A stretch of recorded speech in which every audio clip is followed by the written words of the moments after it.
With more than 62 years of litigation experience handling insurance disputes, Welton Rayom is committed to resolving even the toughest insurance claims quickly. At Welton Rayom, they don't get paid unless you win. They handle complex personal injury claims caused by the fault of another in both state and federal courts. They handle auto, trucking, motorcycle, slip and fall, and bicycle accidents. Call 954-966-4646. That's 954-966-4646. Welton Rayom can help. For over 16 years, EJDconstruction.com has provided South Florida residents quality craftsmanship, accurate project management, and exceptional service. That's why EJDconstruction.com is an A-rated member of Angie's List and the Better Business Bureau. When you're looking for the right custom home builder for additions or home remodeling, please call my friend Eric at 305-433-4843. That's 305-433-4843 for EJDconstruction.com.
We are live. It is Tuesday night. I am Sean Stanley.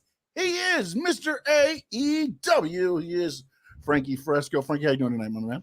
I'm doing good, man. How's everybody in the chat? What's up? Wow, what's going on? Chat is lively, and we are, 3 days removed? We were Saturday. We were at the Unbranded Brewing, right? Correctly, Unbranded Brewing in Hialeah. Is that right? Did I say it right? That is correct, sir. We were watching CCW. It was Bash at the Brew. It was King of the Territory.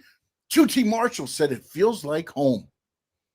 And he is the king of the territory somehow. We're not sure. But he is the king of the territory. It was kind of sketchy the way he won, but okay. They posted online the backstage interaction between him and Alex Chamberlain. Hey. But if you get a chance, please go check out CCW. Check out any of the independents as they come to town. I know there's a Japanese women's group that's going to be here, I believe, the middle of December. I need to get the exact date. It's an all-women's Japanese women's wrestling show. So, really? Yeah. When is that taking place? Yeah. Can't wait to check in there. Let's get the chat. It is roll call time, as Big O calls it. No doubt is in. Hello, gentlemen. Happy Tuesday. Wrestling talk time. Joseph Fontina. I haven't seen that name. That seems like a new name. Hello. Oh, Big O. He's here for Big O. He doesn't even know. This is wrestling talk, Joseph. So I apologize now. Okay. Hello, Sean and Frankie. All right. He got it right. He got it right. All right. Just making sure. I don't want to, we try to quell the we don't want to be Mario Cristobal coming in and everybody thinking they have these high standards and us, wrestling talk. You think you come and talk Dolphins and everything else? No, buddy. No, it's all wrestling. This is super kicks and thigh slaps and titty slaps and all that stuff. My dad's in. He says, hello, Sean and Frankie. Big Chad's in. What's up, fellas? Terry's in. No doubt said, sup, Chad. But listen, keep all the talk to me and Frankie, all right? Don't be talking to that guy Chad on the line, all right? I'm not even sure. If he's still undefeated as a coach, we can throw some chats at him. If he's not, let's call it.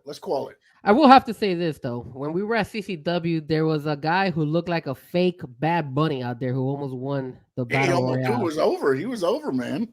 That was funny. He was over. He almost won it. EWD Junior. Hey, guys. Daniel Berry Sports Highlights. Yo. No doubt. First, Fins might sneak in a little. Don't let them lie to you. There it is. There's your Fins talk right there. Puppies. What's up, gentlemen, from Alex Palenzuelo. And, of course, Chad's laughing, which must mean his team must have got defeated. Is Chad no longer – is he still undefeated? What do you think? As a soccer coach, you had to put money on it right now before he enters the chat. Yes or no, undefeated? He did go ahead and put laughing emotes. So I think he finally took an L. Yeah, he probably got beat like 15-0. Because that's how it happens, right? You're going undefeated, and all of a sudden it's like it's not a 1-0 loss. It's a big loss. Unless you're frauds like Manchester United. Oh, okay. All right. Gil Martinez in right now. He said, what's up, bros? But again, a lot of wrestling talk to go around here. Man, what do you want? You want to start AEW? You want to start WWE? No, what do you want to do? Also, the top 5 no debating tonight. Frankie threw out one at me here. He tried to get me. And he's got me because I've got a Sean Stanley special. Oh, man. I'm telling you now, man. He's top 5 managers. And my goodness. I've got a list right now of 12. So just to let you know, I don't know where I'm going to go with the top 5. But I got a list of 12. So many out there. I don't even have anybody from today. I'll put that out there too. Maybe I do. Maybe I don't. We'll find out. Stay tuned. But yes, let's start with WWE, man. AEW, what's going on with AEW, man? Who cares about those guys? Those guys are trying to build up. I mean, a little happy for them that they did a better viewing on Saturday for Collision. But let's talk WWE. That's where the big dogs wrestle. All right, well, let's get right into the Jey Uso. Gilbert, thank you very much, sir. Appreciate you. Oh yeah, man. Super chat right there. Thank you, sir. Appreciate it. So Jey Uso last night, I don't know if anybody caught it on Raw. And believe it or not, I didn't catch all of Raw, so I'm not going to sit here and lie to you. But apparently, I did see that they had to blur out Yeet. And whoa, sir. You cannot throw that out there anymore. Do not say that. Well, here's the weird thing, and this is where I'm going to go with this, okay? Because there's a story that came out. He goes, former Bloodline member had been using since his viral post Fastlane press conference.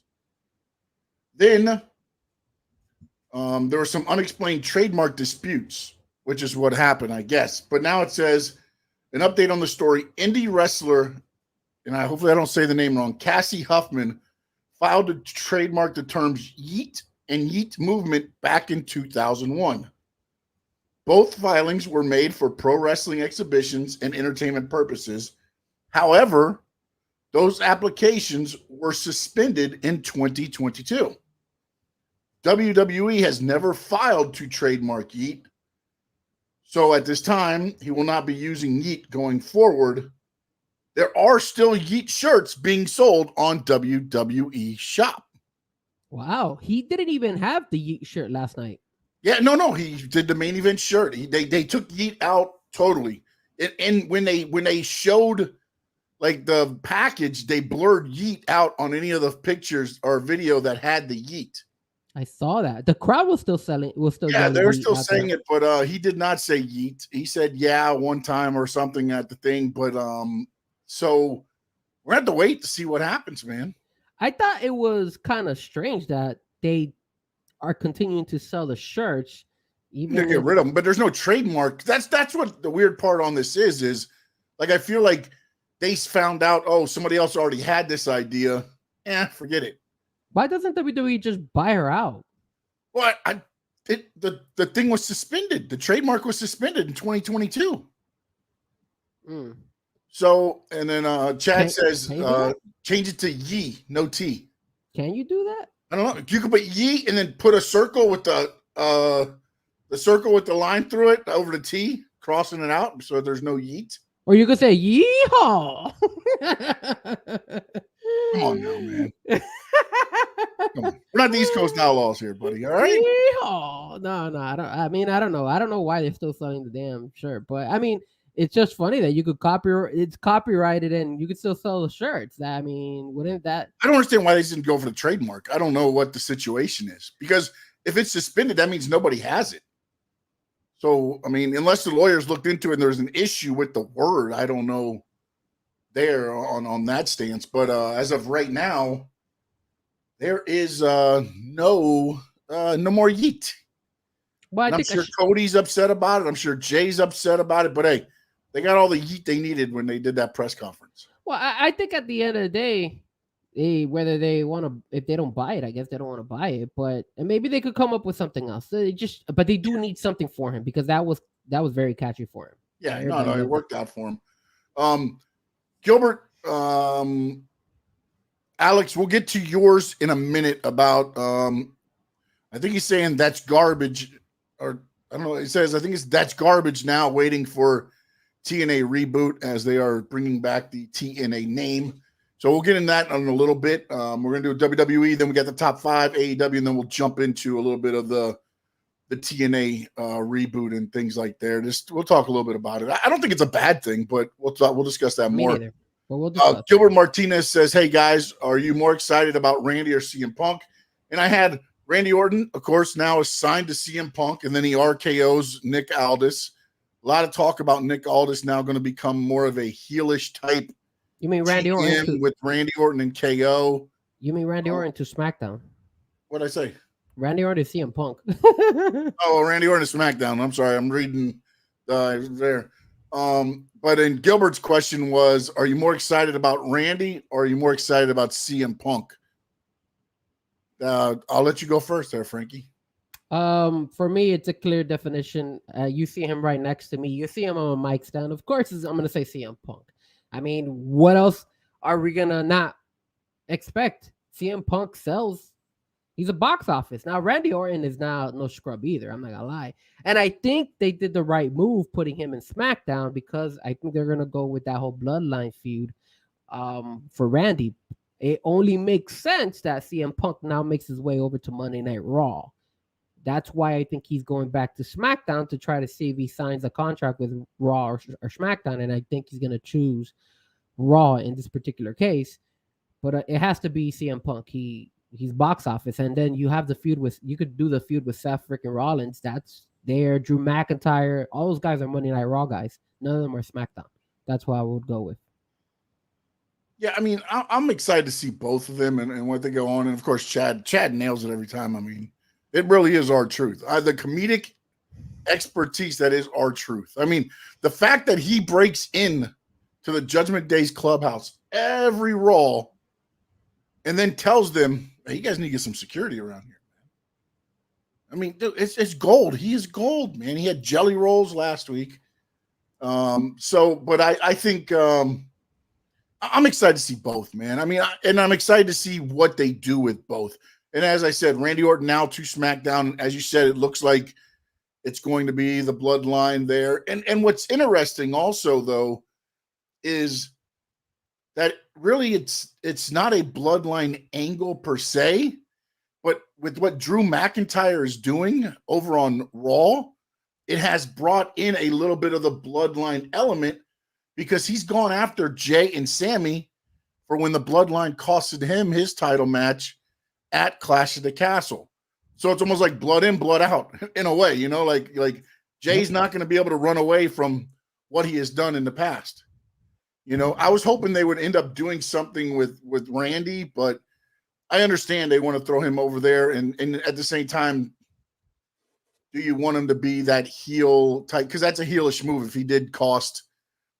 I was upset. I'll tell you this right now, and I put it right here. This is my question I'll pose to everybody in the chat. Everybody that's listening, if you're listening on Twitter, you can comment below. Smart decision.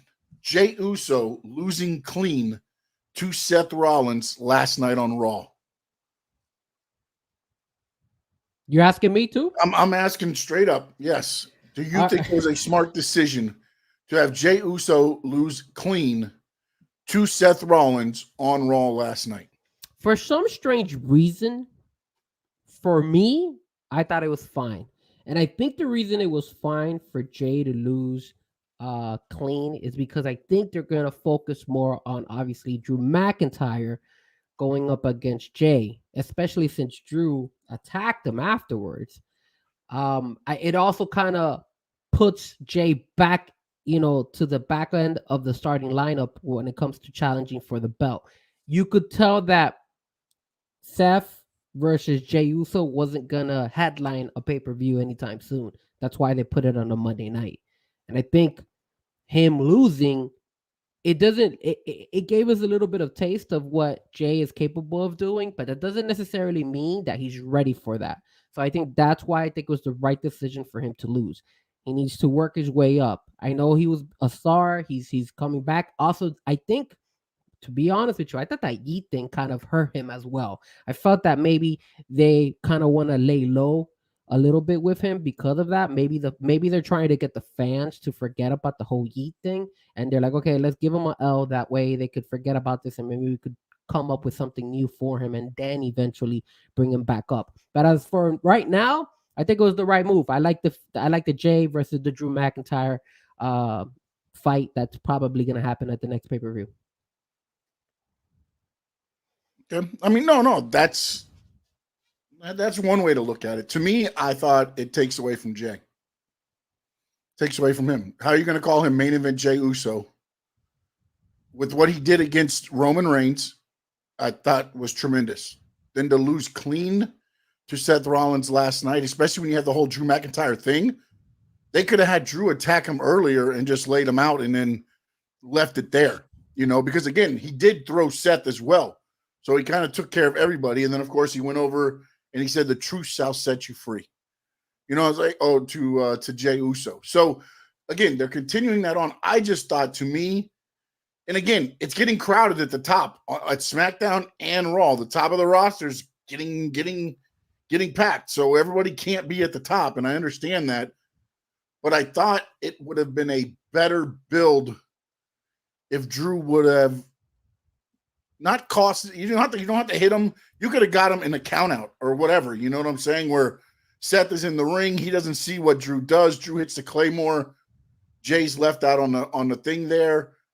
But I just thought and again, you're right where now he's got to go back to the bottom. But I just felt like, so why does Drew need to feud with him? I mean, I get it. It's the bloodline thing, but that doesn't help Drew at all going up because this guy just lost to the champion. No, I don't see it that way. I see that it does help Drew because remember, there's that feud of the bloodline. And like you said, they're spilling a little bit of the bloodline into Monday Night Raw now. So they're able to sell that angle. Him going against Jey works fine as long as Drew beats Jey as well. Because the next step would probably be again, Drew against... This is where I'm saying, though. So now you've had Jey lose clean to Seth. Mm-hmm. He's probably going to have to end up losing this one because you're building Drew up. Yeah. So now you've had him losing all the way through. Yeah. I mean, so you should have had him not get pinned last night and then, ultimately lose to Drew.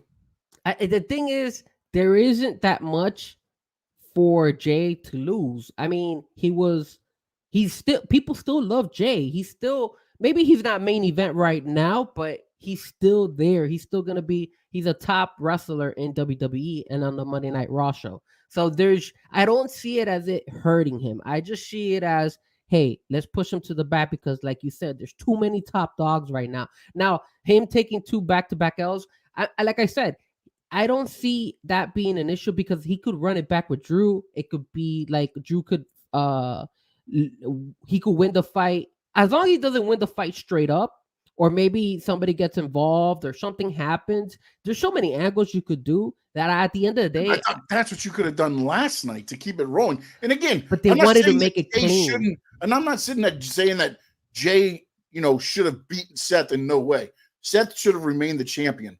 What I'm trying to say is that I think they could have worked it in different ways to where you, I guess, get the same result where Seth keeps stuck. Because to me, it makes look. You get beat clean, then you're standing on the outside. You get claymored. Then you get Seth comes out, gets belly to back suplex over onto the thing. Jay gets put through a table, and then you're going off the air. Like I said, man, I think they did it on purpose to bring him down, to just lower it down. There's too many top guys right now. You got the whole feud with Cody and Shinsuke that's popping right now. You got obviously CM Punk most likely making his way back to Monday Night Raw.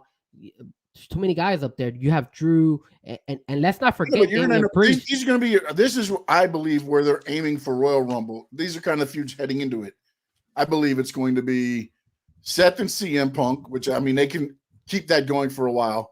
You're going to have Jay and Drew, and Sammy's going to be in that mix somehow. I'm not sure where he fits into that right now. And you're going to have CM Punk, Cody Rhodes, and Shinsuke right now. I think those are your three top men's matches and feuds right now. Well, did you see that they removed Sammy and KO from the poster where they show like the wrestlers, and they replaced them with Randy and with CM Punk? So do you really think you're gonna see Sammy on there as well? Because I think they're both injured, and I think they're gonna. Well, I mean, he was injured last night, so I don't know what they're doing with the ankle injury, and then Drew stepped on it in the back, so they may be trying to write him off. I think that's what they're trying to do with Sammy, and I think that's the same thing that they did with KO. And then KO's hurt, and then ultimately you bring him back later or whatever, you keep him out of the Royal Rumble. And again, this is where it's going to be interesting with the Royal Rumble too, is to see, because again, as we talk about everything being heavy at the top of the card, the Royal Rumble going in right now, you go, okay, Randy Orton just returned, CM Punk just returned. Drew looks like he's angling toward a title match. You've still got Bobby Lashley, who everybody is very, kind of leaning toward. When you watch him on SmackDown, it's kind of like they're building him up a little bit more now. Of course, you've got Solo. I don't know if Jimmy right now fits into there anywhere right now. You've got LA Knight. I mean, when you look at, it's not one of those times where you look at least, again, as it gets closer to Royal Rumble, maybe you start seeing a clear-cut winner. But there's nobody you look at right now and go, okay, they're winning the Royal Rumble. I think the only one that I could possibly think would win the Royal Rumble would be CM Punk. Or Randy Orton, one of those two guys. I honestly think now, with the way everything played out, it'll be Randy Orton, because I think ultimately CM Punk's going to face Seth Rollins regardless. I think that's already going to be written, and I think Randy Orton wins and then goes after Roman Reigns. That could be possible. We know for sure it's going to have to be Randy Orton or CM Punk, and one of them going for a championship, one of the two, either for Roman Reigns belt or Seth freaking Rollins' belt. I think you should end up seeing both of them now. I was leaning toward more of a Cody Rhodes again, but I think after watching the way SmackDown rolled out, unless they do something between now and what is that? The Elimination Chamber pay-per-view, unless they do something between then and now, with the way Seth is talking about CM Punk, that's the angle for there. And the way Orton came out and took care of the bloodline and then automatically signed the thing and said, tell Roman, daddy's home. I feel like that is the angle that they're shooting for. But again, things could change. Now, wait. Now I'm a little bit curious about something. Randy Orton going ahead and doing the RKO on Nick Aldis. Yep. What was that all about? Because that had me a little bit. I know that he is, he's the Viper. You can't trust Randy Orton. But still, that was kind of uncalled for. What I was reading was that Aldis has been kind of rude to KO and Randy in the back.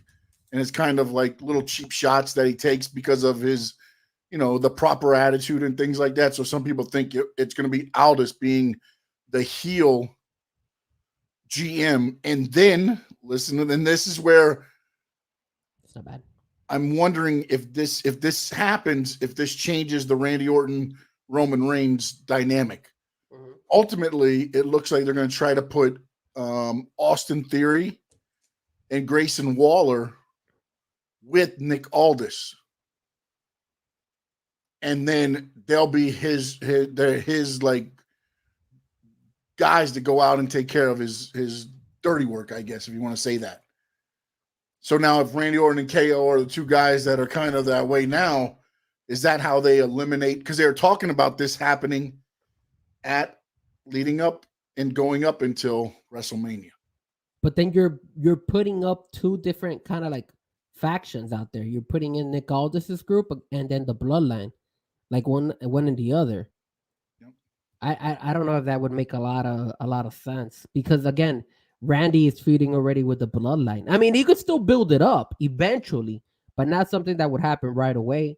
Maybe if that was something that could have happened maybe during Survivor Series or something like that, then I could understand. But for them to just go ahead and pop up Nick Aldis and then put Theory and Grayson together, I don't know, man. It seems kind of like, I like the idea, but I just don't see that coming into fruition anytime soon. I think that would be something that would probably do like maybe after WrestleMania or something like that, which is a possibility. Maybe by then, Randy Orton has already finished his feud with the Bloodline. I just feel that Randy Orton needs to fight against Roman Reigns. And if we need somebody to beat Roman Reigns, the two obvious people who could beat Roman Reigns right now is Randy Orton and CM Punk. Now, they both just came. So are they going to go ahead and give him the victory and just say, hey, Roman, forget about it. Forget about everything you did? I don't think so. I think Roman still becomes the champion. Now, you guys know my theory. Before this whole Randy Orton and CM Punk coming, I always thought Damian Priest was going to cash in Money in the Bank at some time in WrestleMania. I wanted him to cash on Roman Reigns, but Damian Priest is not big enough to compete against Roman Reigns right now. So no, but also I think what's going to happen is I think Damian Priest goes to cash in the briefcase and it becomes the destruction of the Judgment Day. I still think something there that they're just building it up for JD McDonough and Finn Balor, because even like this week, JD McDonough was yelling at R-Truth and he said, "Right, Damian?" And Damian's like, yeah, just calm down. I'm like, I just feel like there's still something there to where Damian's going. Like again, remember who gave him the purple briefcase? JD McDonough. What happened to the green briefcase? So I feel like this is going to come back up at the end. I don't know how it's going to be, because I don't know which way you go at the Judgment Day. I see Finn and JD as a group. Rhea and Dom, of course, are together. But where's Damian? Does Damian just break away and go his own separate way and Judgment Day ends? Like, that's the part I don't know. The only thing about Damian going by himself, I don't know if he could hang by himself just yet. His character has developed so well, and he's become so a bigger part in the wrestling storylines because of his involvement of being part of the Judgment Day. I think once he leaves the Judgment Day, that's gonna hurt him. Look at Jay, right? So when Jay left the Bloodline, it didn't hurt him as much, but look how long Jay had to be in the Bloodline, and there's still references to the Bloodline. So you could. There's always going to be references to the Judgment Day with Damian. That's true. That's always going to be there. And again, the one thing though that you could do is like they did with Jay. What was the easiest thing to do to turn Jay babyface? Have him feud with the Bloodline. Yeah. So if you turn Damian Priest, baby or whatever, Finn Balor would be the feud. Just to build up the baby face side of Damian Priest. And again, you don't even have to be baby face where it's rah, or, he just got to be that gray character to where He can be his badass self still, but he just got to be a little bit, because again, that wrestling now, it's not the old days where it's baby face and heel. When you say good, baby face and heel, it's not like it, your Ricky Steamboat baby faces aren't a whole lot anymore. Well, did you see Bobby Lashley? The whole situation with Bobby Lashley is happening where he's trying to be a heel, but people are cheering for him. They won't let him. So maybe that is the situation that could happen with Damian Priest, the other way around. Instead of him trying to be a baby, all of a sudden they're still gonna boo him, which would be fine. I don't mind seeing go with it, man. I don't mind seeing a Finn Balor versus Damian Priest eventually down the line, and then people cheering for Finn Balor in the Judgment Day. I wouldn't mind that. You let them choose, man, and they can have their favorite. Again, you don't have to sit there and say, "Oh, Finn's a baby," or Damian's a baby. You let the fans decide, and they cheer and hate whoever they want, and then ultimately, it's just Boss, figure out at the thing, but I do see Boss's comments. Boss, we are going to talk a little bit about what happened in AEW, and I got some stuff to talk about Ariel Levy as well. But we're going to do that towards the end. That we're going to do WWE first, then AEW, and then we'll do the whole TNA. And there's one more thing in WWE that I want to talk about, and then we'll look. But I want to go to a little bit of the chat here real quick to see where we're at here. Alex Ponzo said both shows are loaded. Chad said, I think it's good build up to possibly go after Roman. Chad, fair point, Sean. To your point, what is there to Jay after he wins the title? The chase seems to be the story. No, but I wasn't even referring to. I didn't want him to win the title. When I just thought it was the clean pin by Seth is where I didn't want him to win the title. I don't know if I said that. If I did, I misspoke.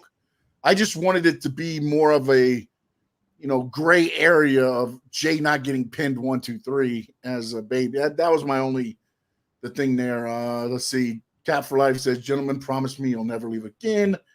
And then I know they said down there. He said, "Wait, but hold on. Our channels exactly. So let's make sure, Cap, we are doing it on our channels as well. So make sure you, if you can, subscribe to both Sean and my channels. That way you won't miss a show either. Same goes with everybody tuning in. Sports Talk with Sean Stanley. He is at Frankie Frezko.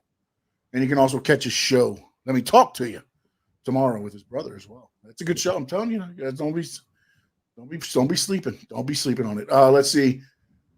So right. Life says, does CM Punk win the U.S. title belt? No. I don't think they put Logan and CM together yet. Maybe down the line if that's the way they want to go. Alex says he'll be at SmackDown in Miami. I think most of us will be. Yes. Boss B says, good evening, part-time independent attendees. And Boss B, it was a pleasure to meet you and the kids at the event.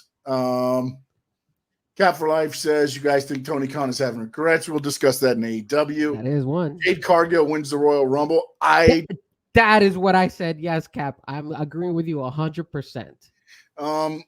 See, the funny thing is, she posted something the other day that said, WWE is making me a diamond. I don't know that you're going to see her at Royal Rumble. I don't know that you're going to see her at Royal Rumble. I think you put her in Royal Rumble. If you put her in Royal Rumble, if she comes out in Royal Rumble, she needs to win Royal Rumble. No. Yes, she does. No. Yes, she has to be one of the last two in the Royal Rumble. You could work her angle that way because not only now do you have her involved, unless either she wins, come back out and cost her. No one person should be able to. You're right. That's fine. That's what I'm saying. She could win it, which is perfectly fine. Or number two, she's the very last person with somebody else, and then they do an angle where she gets eliminated, but she doesn't get eliminated. Also depends if somebody else doesn't show back up. Yep. Because that is the way. Oh Lord, I heard. Same. Yes. We're same.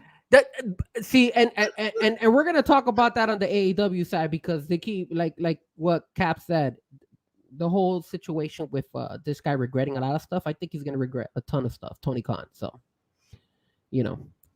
Cap, I didn't know Randy had been wrestling for he's been wrestling for forever. Let's see here. We got his version of the Street Profits. I like the way the Street Profits going right now. Yes, I have the fake briefcase theory, but I heard it somewhere else. I read it. It wasn't like one that I came up with. Have you had the independent talk yet? That's what we're going to talk a little bit later. You know what? Let's discuss the CM Punk thing real quick, and then let's discuss that, and then we'll go into the top five. Yeah. Okay. All right. So my thing was, I like the fact that WWE did not bring CM Punk out on SmackDown, and he was not back out on Raw this week. I like that fact. I like what they did. They let it sit. They let it marinate. They let Randy take over on SmackDown. They let him have his shine there as the new signee there. Now, this week, you start working in the whole CM Punk part of it. Again, you don't have to throw 10 pounds of shit in a 5-pound bag, Tony Khan. Everything doesn't have to happen on Wednesday night. Just saying. I like the fact that they didn't bring him on SmackDown. I like that they gave Randy his, kudos, and they gave him the show for him. I did not like the fact that they did not bring CM Punk again on Monday. I thought they should have brought him on Monday. For what? To do what? Just to go out there and talk again? The Tony Khan special?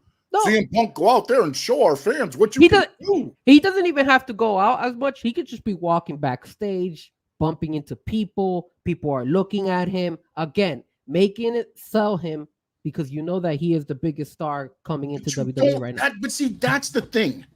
You're saying, so why do you need him to be out there to sell him more? He sells himself.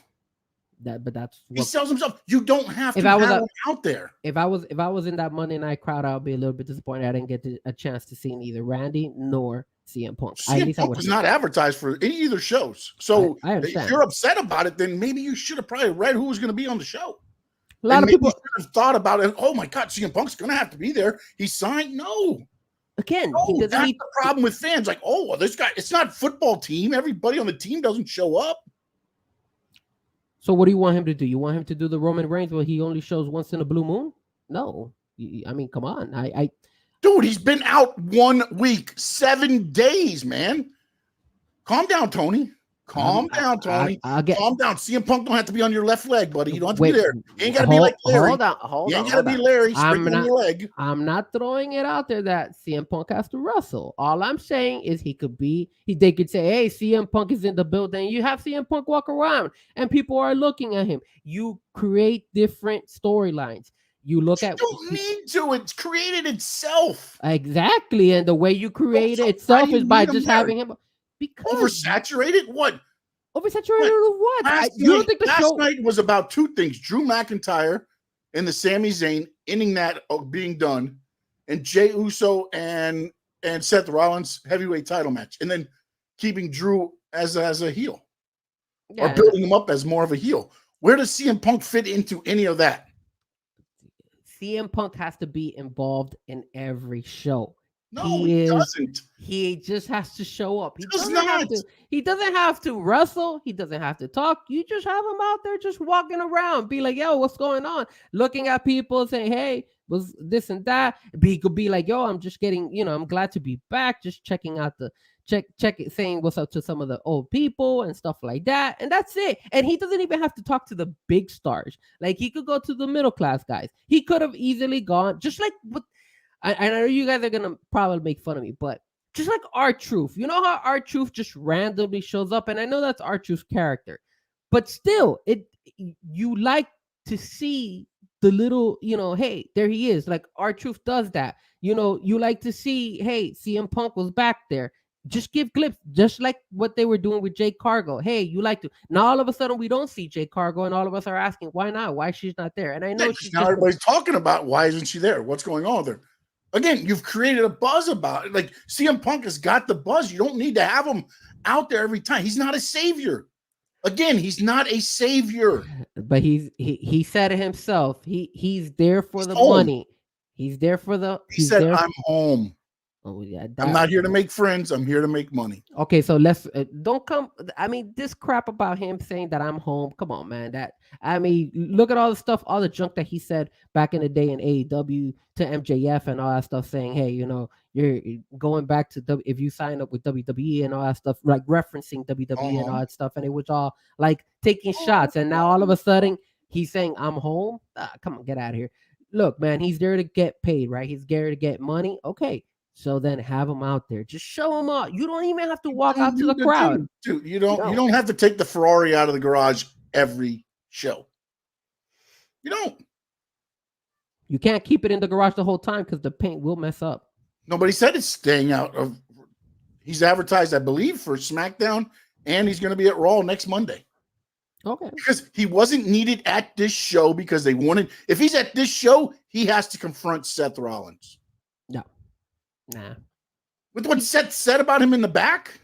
Nah. When Adam Pearce said, I'm going to sign him next Monday, I'm making him sign a contract. He says, well, just don't come back crying to me when he shows his true colors. So what's going to eventually happen on SmackDown is then he's not going to sign anything.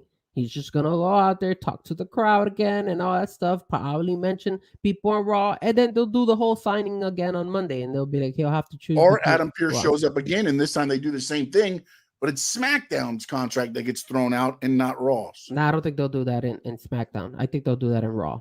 Because now that you say that he's going to be there in Raw, it just makes sense that they flip it around like that. It makes it just easier. We'll see. So I like the fact that they didn't. Mr. AEW, Tony Khan Jr. over there needs him to be out there sitting beside him on his lap at the gorilla position. All right. So, Boss B's in here now so we can have some conversation here. CCW is a show. We're going to try to get more involved with them as a show. We're going to try to get some interviews and also things on the my site at squaredcircledigest.com as well as interviews here. And I'm sure Frankie will have some too as well because we work together. So we'll divide and conquer. So we went to the show and we were fortunate enough to meet, of course, Boss B. We've talked with them in the chat.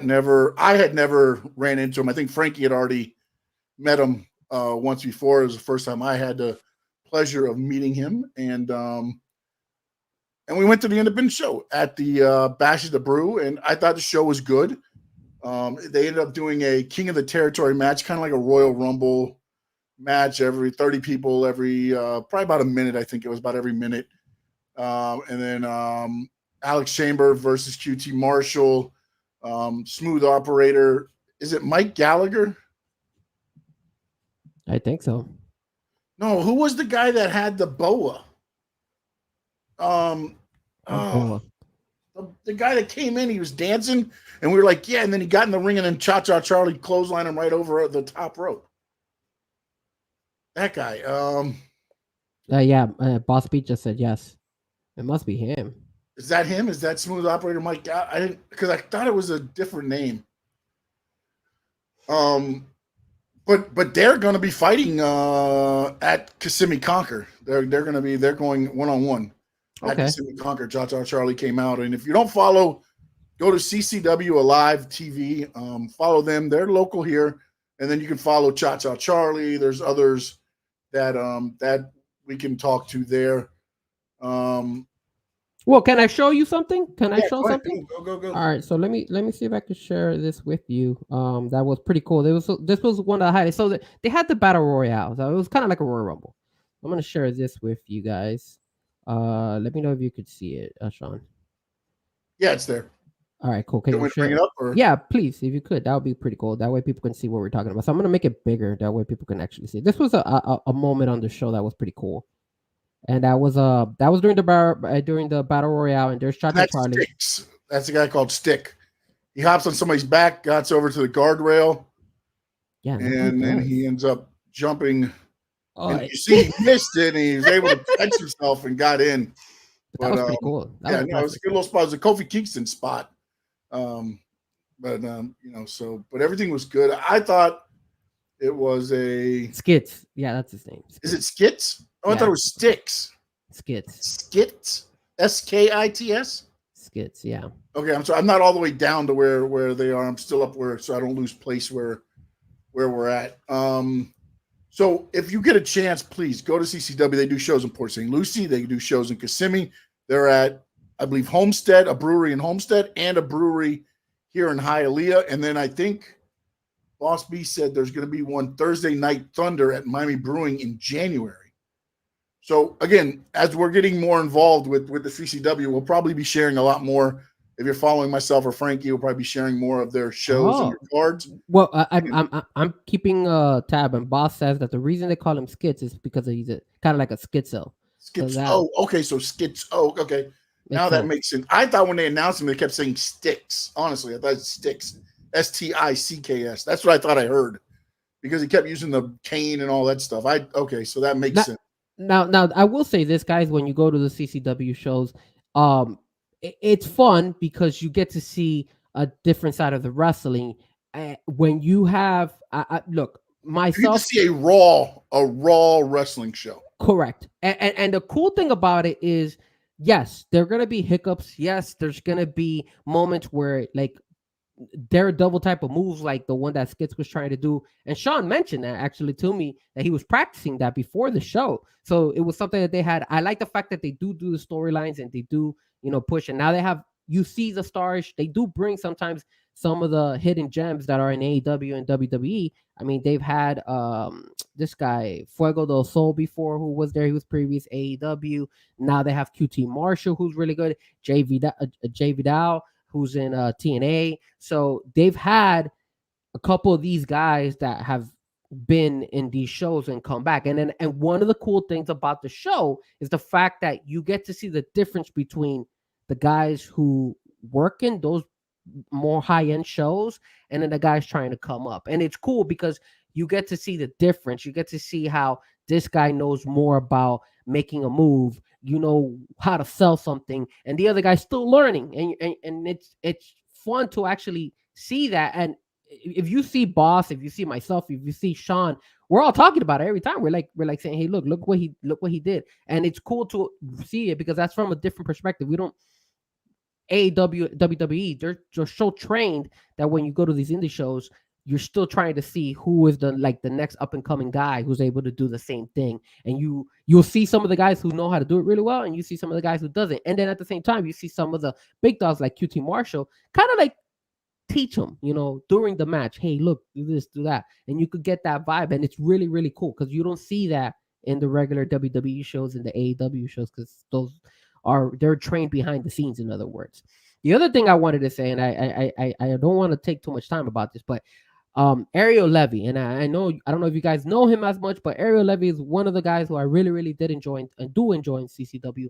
I was a little bit concerned, and maybe Boss knows a little bit more as to why. But last time I saw Ariel Levy, he was built more. He looked really well. When I saw him this past weekend, the guy was very, very skinny, and I was a little bit afraid. So I don't know, Boss, maybe you know a little bit more than behind story or whatnot, but I was a little bit concerned about him. I don't know if maybe he suffered an injury and that's why he's lost so much weight, or if something else could have happened. I know before then, the last time I had seen him, he looked kind of weird. He looked like he may be, struggling with an injury. So that's why I was like, okay. But I hope I saw him wrestling. He had a fight. He was bleeding like Moxley out there. So I mean, he did what he had to do, and I hope he comes back to the same level that I knew him when I first saw him in CCW. So I just wanted to say that about Ariel. Yep, and then Boss B, just know we're all here for you, buddy. Too. I saw what you just wrote here in the chat, all the stuff that you're going through. So just know we're here for you as well. Myself, Frankie, you got everybody here from Surgical Digest, the chat. We got you back. Going through here real quick. Some more WWE, and then we're going to do the top 5, and then over to AW. Alex says, who's Sasha? There has been references made that there's been a hard push to try to bring in Sasha Banks back to WWE. Bailey's been posting a lot of stuff. And again, a lot of it could be fluff, but when you look at what's happening right now and you start looking at, okay, Bailey's going to get kicked out of Damage Control. Mm-hmm. She's going to have no friends in WWE because she's alienated herself as Damage Control.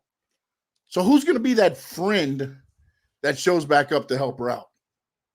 So, I mean, the storyline's kind of writing itself. And the person that Sasha didn't want to work for, gone.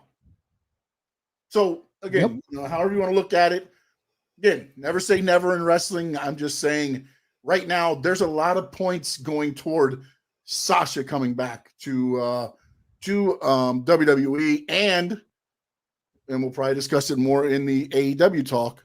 There is talk that those talks have gone a little bit colder. So, again, read in what you will, because in wrestling, it's believe half of what you see and nothing of what you hear. So, and that includes from us. So, just saying. Let's see, no doubt. Creed brothers are legit. Yeah, I like them. I like them. I like AOP. It's going to be interesting to see because, again, here goes that era in tag team wrestling where the Road Warriors came in and it was like, who the hell's going to beat these guys? And then they became a tag team attraction because you couldn't put the belts on them because who's going to beat them? And that's how I feel like the Creed brothers are going to get to, although – the Creed brothers are not jacked up like the Road Warriors are, but they remind me a little bit of the Steiners, and then if AOP does come back and returns, then they will be more of the Road Warrior type team. So it's going to be interesting to see how they go about there. Let's see. I fell so far behind. Rich, that's it. Rich Wise, I believe is the guy's name, with the boa. That came out dancing.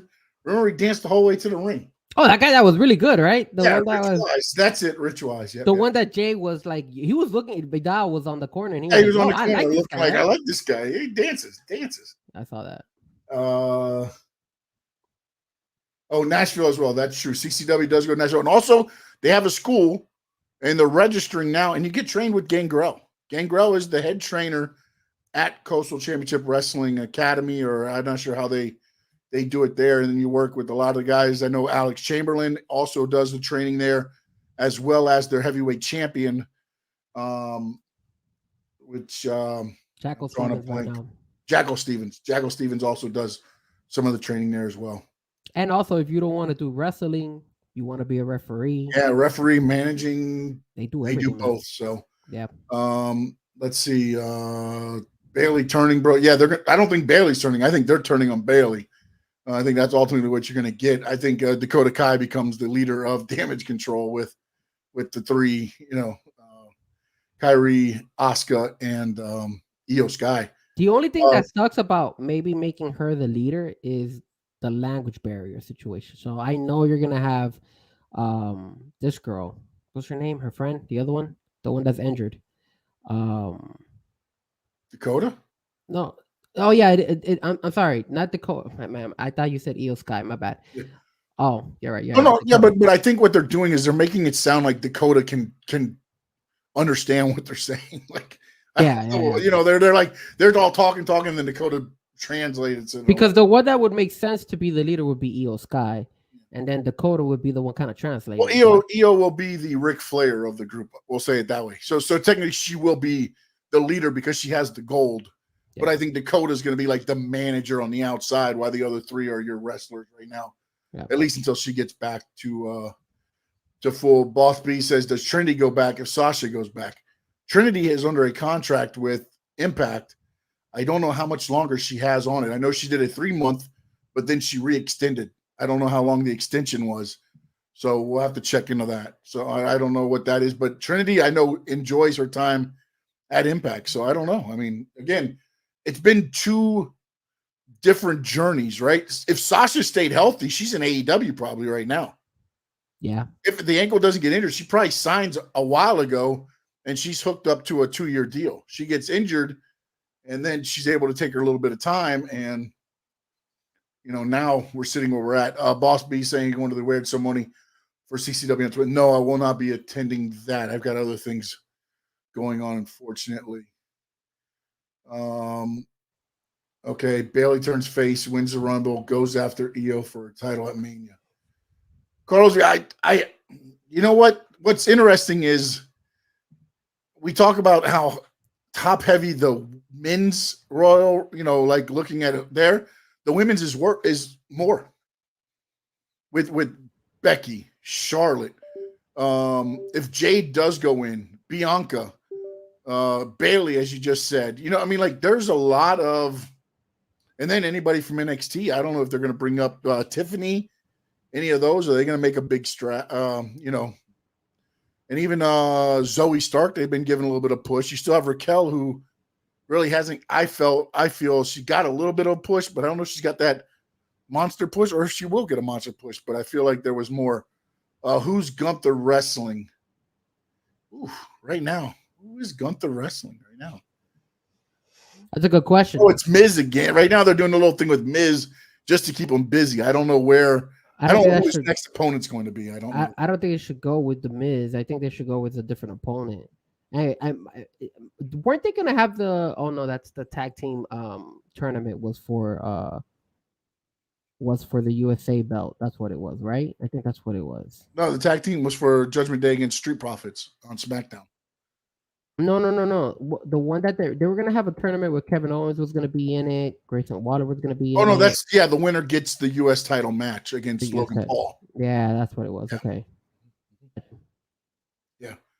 And then Boss B asked me, Sean, who is your greatest Intercontinental Champion ever? We actually did a top 5 on that. Baby. We did a top 5 on that actually, guys. Yeah. I personally thought Randy Savage brought more to that belt. And then when he lost it to Ricky Steamboat, the WrestleMania 3 match, I thought that was the height at that time of what the Intercontinental Champion was going to be. But I mean, when you look at long reigns, it's Honky Tonk Man and Gunther. I mean, there. But I personally thought the Macho Man brought a lot to that. But then when you look at it too, is when Bret Hart was the Intercontinental Champion and Shawn Michaels was the Intercontinental Champion, they were, again, you had two groups of you had an A circuit and the B circuit, and you sit there and the B circuit was Bret Hart wrestling 45-minute matches so that Hogan or the Ultimate Warrior could come out, do 5 minutes, and everybody goes home happy because they saw the champion do a 5-minute match. But you had Shawn Michaels and Bret Hart wrestling 45 minutes with the Intercontinental title. So, the Intercontinental title has always been the working man's belt. Then they went away from it forever. And Gunther's kind of building it back up, which I do like. But I think they kind of painted themselves in a corner on how they're going to get the belt off Gunther. The only way I think they could get it away, like slowly but surely, is if his group turns on him. And then that's the way he loses the belt. That, or I think he does a Samoa Joe and be like, I'm bigger than this title, and he hands it back to he can do that and whatever, and then that's it. All right, we're not going to make this a 2-hour conversation today. Cat for Life said, last time we had this conversation, it lasted 2 hours. Yeah. No. We did it in 5 minutos. I'll say this. My favorite Intercontinental Champion was Mr. Perfect. That was my favorite one of all time for me. Oh, yeah, that's true. He did bring it. He didn't have a great run. He did. All right, guys. Well, let's do the top 5 no debating list all-time wrestling managers out there. Here we go. We have a lot of. Why isn't it going on? There we go. We have a lot out there. I'm not gonna lie, but let's do some honorable mentions. Why don't we do that to start off? So if you want to do some honorable mentions out there, I don't want to call out some of the ones that maybe we're gonna have on the list. So what I'm gonna do is people who I admired, and one of them, I'll show love to the women. Queen Elizabeth, in my opinion, was a great manager back in the day. I like the fact that you have the AEW side. Some of the guys on the AEW side who they've had are doing pretty well right now. There are some old school guys. I don't know who you have on your list. I'm gonna mention him, but I wouldn't be surprised if he's on Sean's list. He did not make it on my list, and the only reason he didn't make it on my list, and I'll be honest with you guys, is because he's kind of not so much during my time. You understand me? I'm a little bit more 90s and above, so the 80s kind of wasn't too much. But Jim Cornette, in my opinion, is one of the greatest of all time, and I don't know if I should mention her because she's doing so bad right now. And Sean might hate me for this, but I'm going to still mention it. Screw it. It is what it is. She was good at it. It just sucks that, I mean, she's made a horrible turn in her life. Sunny was really good back in the day as a manager as well, in my opinion. Yeah. What did she manage? She managed those two, Chris Candido, if I'm not mistaken. And these guys, damn it, what the fuck was their names? When they put her with the Road Warriors, the Body Donnas, which ones? The Body Donna skip? Yeah. Yes, the Body Donna skip. Yeah, yes. It's Chris Candido and Bruce Pritchard. There you go. Yes. Or Tom Pritchard. I'm sorry, Tom Pritchard. So those are honorable mentions on my side. What about you? Do you All have right, any my honorable mentions. You ready? You have a list, so you. I got a list. I go with Elizabeth, Sensational Sherry, Okay. Gary Hart, Okay. Slick, Jim Cornette, J.J. Dillon, Julia Hart. Damn, you have Julia Hart up there? Honorable mention. She's working her way through. Okay. I like the presentation. Mr. Fuji as well, Boss B. Good catch by you. Mr. Fuji was good. Jimmy Hart as well. He's not in my top 5. So he's not in mine, but Jimmy yes, Hart Jimmy is Hart was just, good. and I'm probably more old school than you are. He's not in my top 5. Wow. Okay.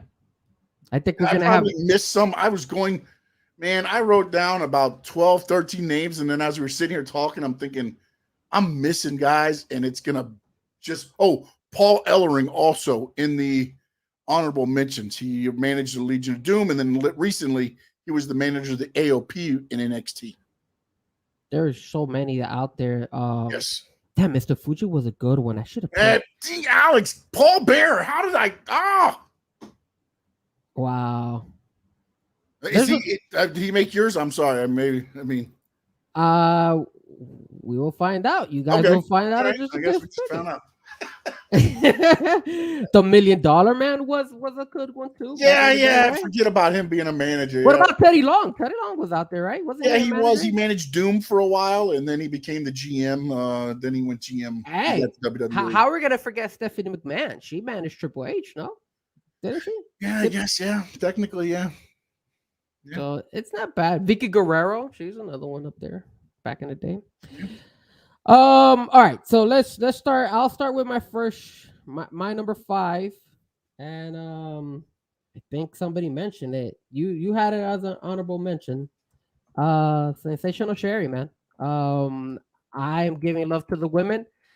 She was awesome. Like, I really, really enjoyed her. Macho Man, Harlem Heat with Booker T. Hell yeah. Back in the day, I loved her, man. She was good, man. She was a great manager for many, many years. And she was kind of like one of the first ones I started watching back in the day. So that's why I have her in my top 5.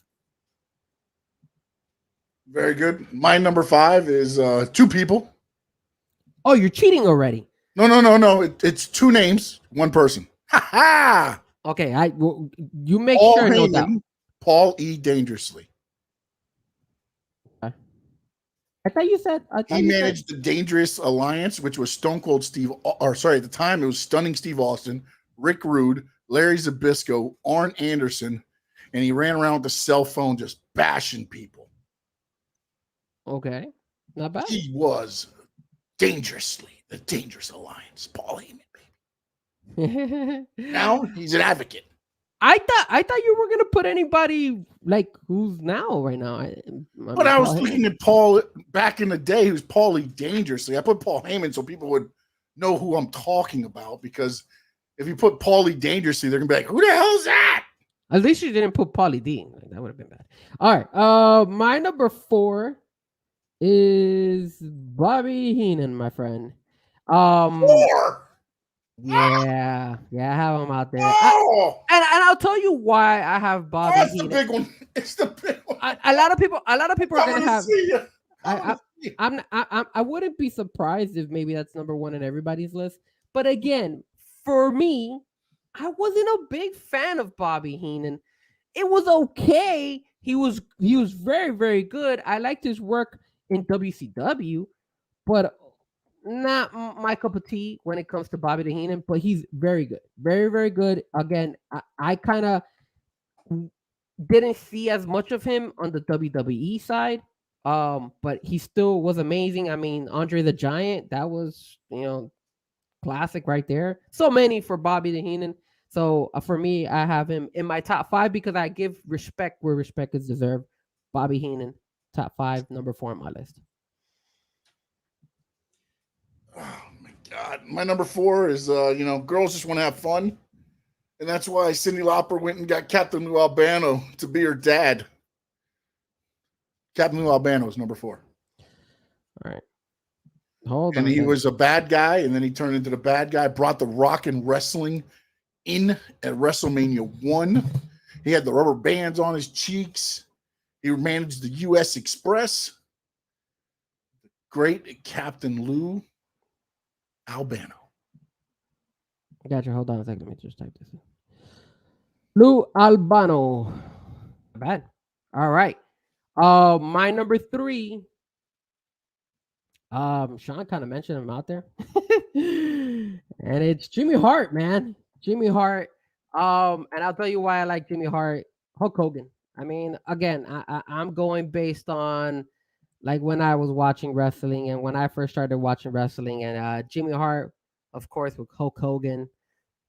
I mean, classic, bro. He had the air. What do you call that? The thing that he would always carry with him. What is that thing? It's not an air horn. What the hell you call megaphone, that? Man? The megaphone. There you go. The megaphone. He had a megaphone.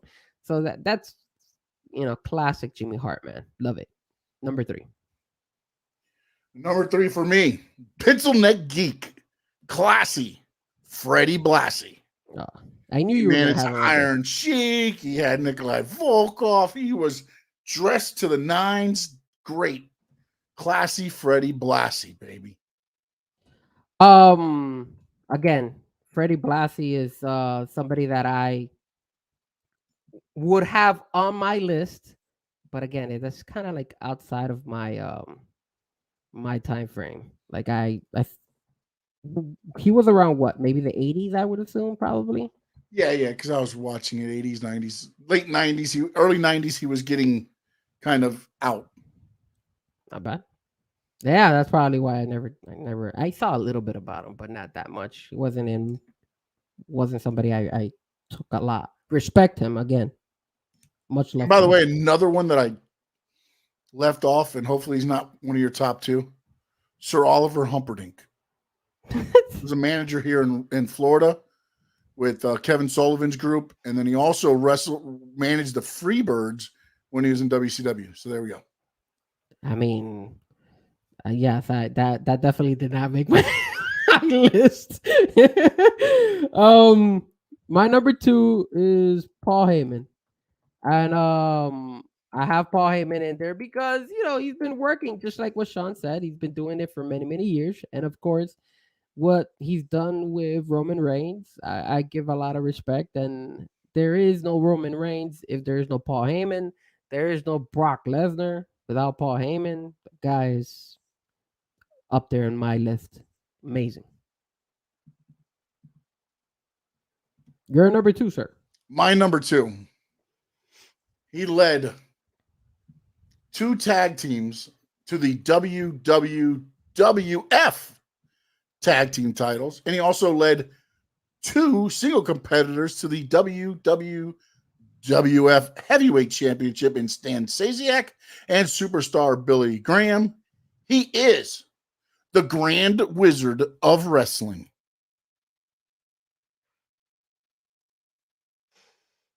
Hey, Rolf? Ernie Rolf. Alrighty. But he's the Grand Wizard of Wrestling. They called him the Grand Wizard back in the day. I know now we can't really do that because of the other Grand, but yeah, so I got you. But he was the Grand Wizard of Wrestling, people.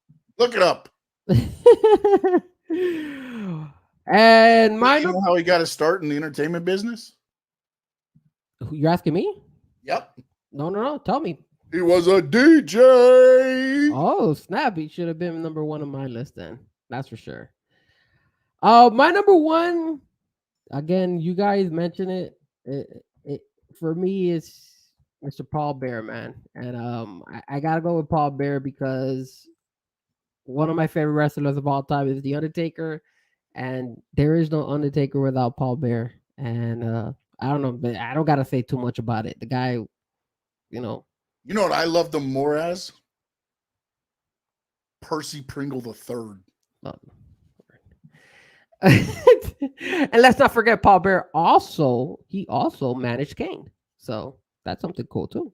A lot of people forget that he also You know what's funny too is he managed Mark Calloway in Texas wrestling as Big Red. I didn't know that one. Long time ago, buddy. All right. Jesus. My number one is the greatest manager of all time. He not only managed, he ended up wrestling. And he got beat by the Ultimate Warrior and had to put on a weasel costume. The one, the only. He's Bobby Heenan, man. I knew you were going to go with Heenan number one. I mean, the Heenan family. This guy got Andre the Giant to turn on Hulk Hogan, bro. Come on, brother. Bobby Heenan. Amazing. He ripped the cross. He ripped the cross off Hogan. Man. That blonde hair Percy. Yeah.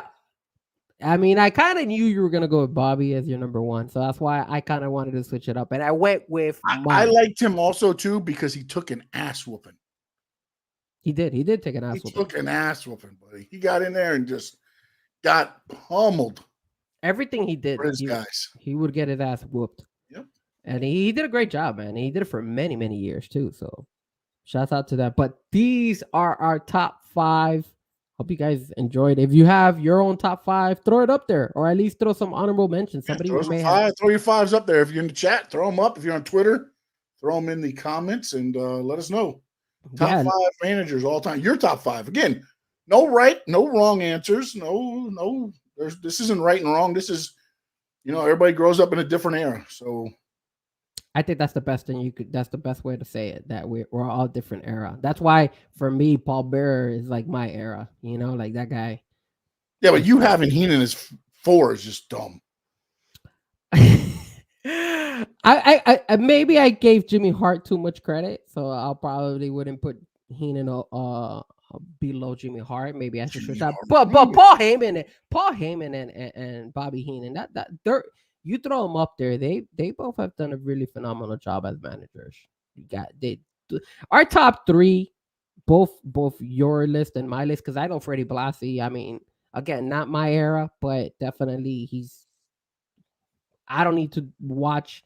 I would watch the old stuff and I would see him all the time. So it's not like it just makes sense that he's. When there's cartoons made of you, you made it, buddy. You made it. Dark Frankie. Sir, it's my top 5. It's not my top 5 during my era, sir. So, and plus I wanted to switch it up because I could have easily said Bobby Heenan number 1, but I don't want to be like Sean. We always match, so I had to switch it up, guys. That's the reason. That's another reason. That played a part as well. But now it's time to talk a little bit about that. Should I say it? No, I don't want to insult them anymore. They're doing a pretty decent. They're doing a lot better. They're doing a lot better in my opinion. It's AEW time, baby. AEW. And Alex put in his Paul Bearer, Sherry Hart, Cornette Dillon. I like it. Good list. Yeah, man. Absolutely. So let's talk a little bit about AEW and let's talk a little bit about the blunders that Tony Khan keeps doing. I mean, granted, I think it's an amazing card for. We'll start with what's happening tomorrow. So tomorrow is a great card. It's stacked. I don't understand why it's being done in Wednesday Night Dynamite, but it's a very good card. You have Christian going 1-on-1 with the Rated R superstar Adam Copeland. You got Sky Blue going up against Timeless Tony. A very, very good fight. You got Samoa Joe and MJF tag teaming together to face the Devil's Mask Men. Very good show. Why in God's green earth are you putting it on a Wednesday? Sean? Why? I honestly don't know what to say anymore, man. I don't. I don't. Like, you could build up. Like, why are even? I don't know that the Edge Christian match even happens. I'm not gonna lie to you. I just feel like if they're smart, they do some kind. I mean, I just, man. But wait, now I hold get on it. a You second. only do 4 or 5 pay-per-views a year, but at some point, you got to be a little smarter than this, man. But you said that you were. Let me correct myself because I don't recall. I remember you said it wasn't gonna be a clean fight, obviously between Copeland and Yeah, but he's Christian. eliminated everybody else. So unless somebody else comes out, what's left for Christian? But That's the problem. Like, I want to say that match isn't going to happen, but the only way it doesn't happen is if he's attacked in the back. And I know that they're in Canada, so that's why they did this. This is the reason why. But it just doesn't make any sense because that is a fight you want to watch on a pay-per-view. He's trying to get asses in the seats, so he put in, that match in Canada to try to, fill in. But I just clearly he's doing that. I But the thing is, by putting that fight and even if they just step in the ring one-on-one again, it already kills the mojo, like the whole. You kill anything else you're working for. Yeah, because even if you put that fight again on pay-per-view, okay, you could put him as a street fight in a pay-per-view. You're already killing the nostalgia of those two guys getting in the ring ready to face each other. So I also think they've already made the mistake because Edge got his hands on Christian. Yeah, he gave him like a low blow or something. Yeah, right? well, no, I mean that was something that I liked. I mean, with the way they played it out, where he, and they told him to go F himself, and I think that played out. But also in another thing, he, I believe, speared Christian at one point. And again, they've already had the 6-man. So, I mean, it's just, I don't know what they do from here, man. I just, there's not that much. I get it. You only have pay-per-views every so often. I get that you can't, you're not building like every 3 weeks. You're not building up to a pay-per-view like, WWE and things like that. But you can't tell me that Christian can't avoid Edge for a little bit longer. I'm not a Tony, guys. Christian goes, you know what? I forgot so-and-so. Who did he beat for the TNT title? Darby, right? For a TNT, yes. Darby needs his rematch. And then it's Darby. And you know what I'm saying? Like, just keep Christian or Adam Copeland at bay by throwing whatever you can in there so you don't have to fight him. Like, it's like, okay, fine, we fight next week. Like, I like everything they're doing in the ring. And I like the buildup they've already had, but like that buildup should have been for more of a payoff than a match. And I hate to say it this way, a match in Montreal that's probably going to be in front of 6,000 people. It's unfortunate, man. And they've been talking about it. I read online that AEW profit-wise, they're not doing so well, but that the company is, their margin of money that has come in is doing really well. But that's not counting what the future holds. And as you've been seeing their shows, there's a lot of empty seats, man. So it's not looking good. So I honestly feel that this move was to honestly bring people to the seats. They want people to come and watch that fight. Here's another thing too I forgot to bring up because I just read it and I forgot to add to the thing. TKO, the COO, held a conference today and is saying they're looking at doing away with the house shows of WWE because they're showing inefficient as far as making a profit. Mm-hmm. So again, it goes into and let's not forget that Cam Shamrock signed the deal. He's got a license deal. Yeah. That's just for merchandise and stuff. But hey, but also he's starting his own bare knuckle fighting. So I think this is part of that with TKO, Ken Shamrock, TKO. He's got the bare knuckle thing now, and now he's back with WWE and Legends deal. So they'll make the most dangerous man in the world merchandise and all that stuff.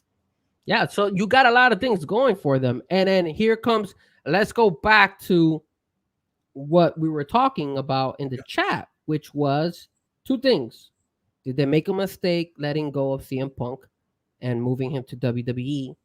And number two, are they dropping the ball, allowing Sasha Banks to possibly go back to the WWE? They have no say in the Sasha Banks one. Now, the CM Punk one, they had him under contract. They could have been like, look, we're going to keep your contract. Instead, they fired him. They let him go. Oh, but you were 100% agree with that.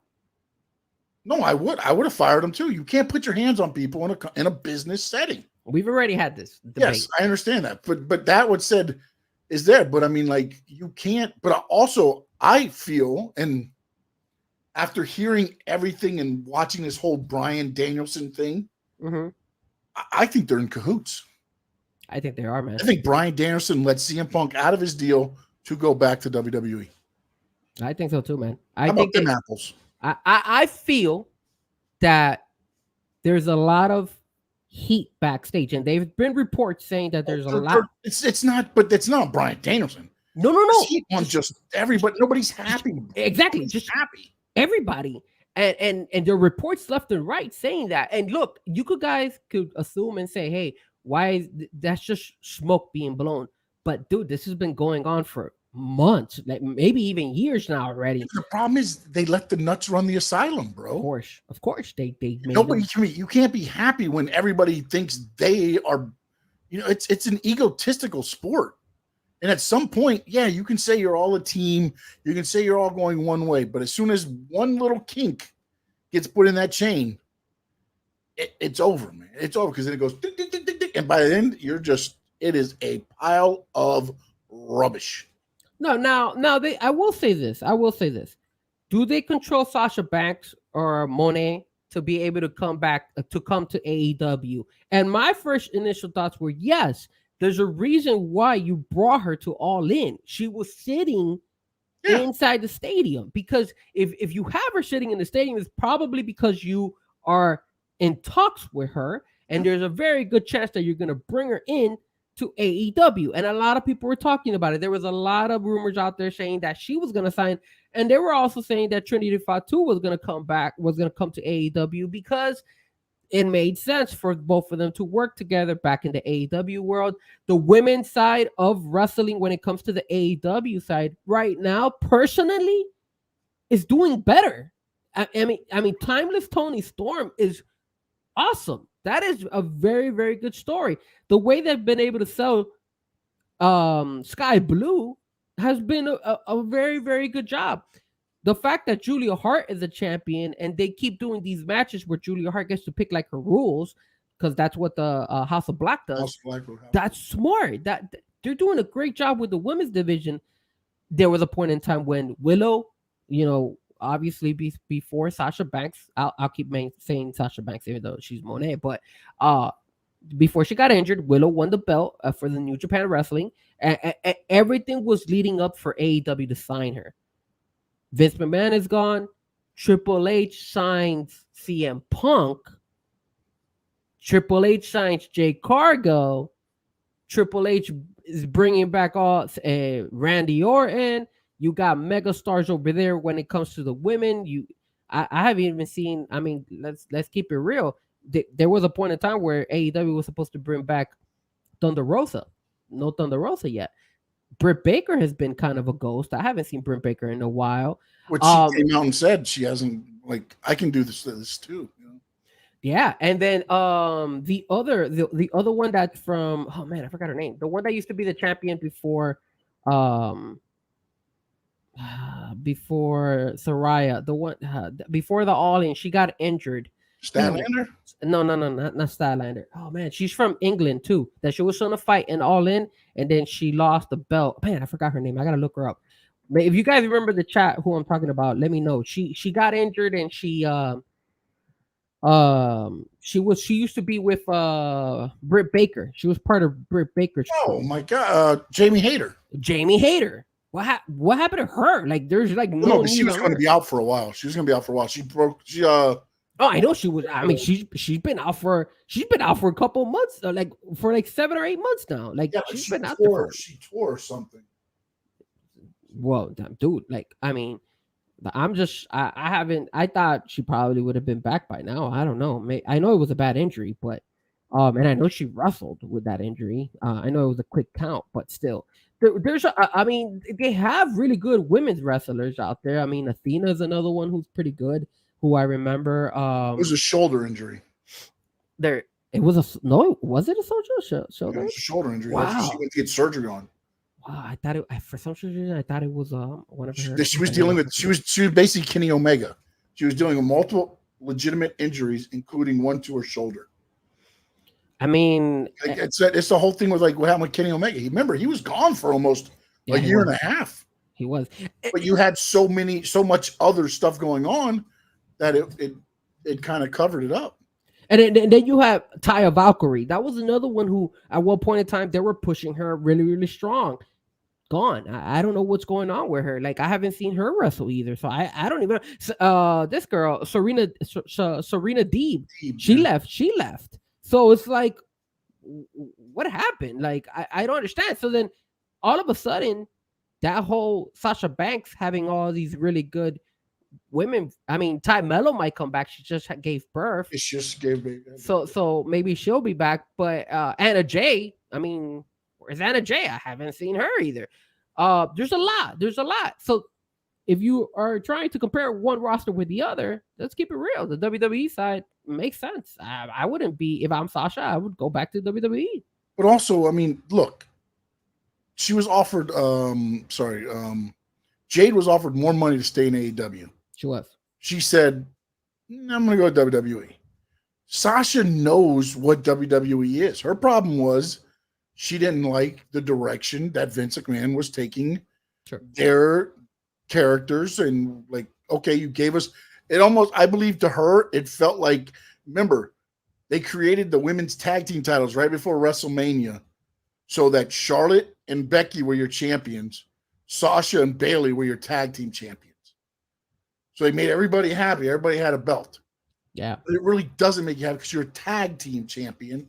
And I think Sasha was like, well, here we go back to this. They're trying to make me happy by giving me a belt, but they're not giving me the heavyweight belt. They're giving me the tag team titles again. And then they're going to have us do this, whatever. So again, but now that's gone. And then today, I saw another thing that Randy Orton said about Triple H in the direction of WWE. He said this is the first time in talking with Triple H and talking with WWE where I feel that they really care about me and my family. Came back and he's got dates. He's like, I haven't been at kids' birthday parties. I haven't been at anniversaries. Haven't been anything.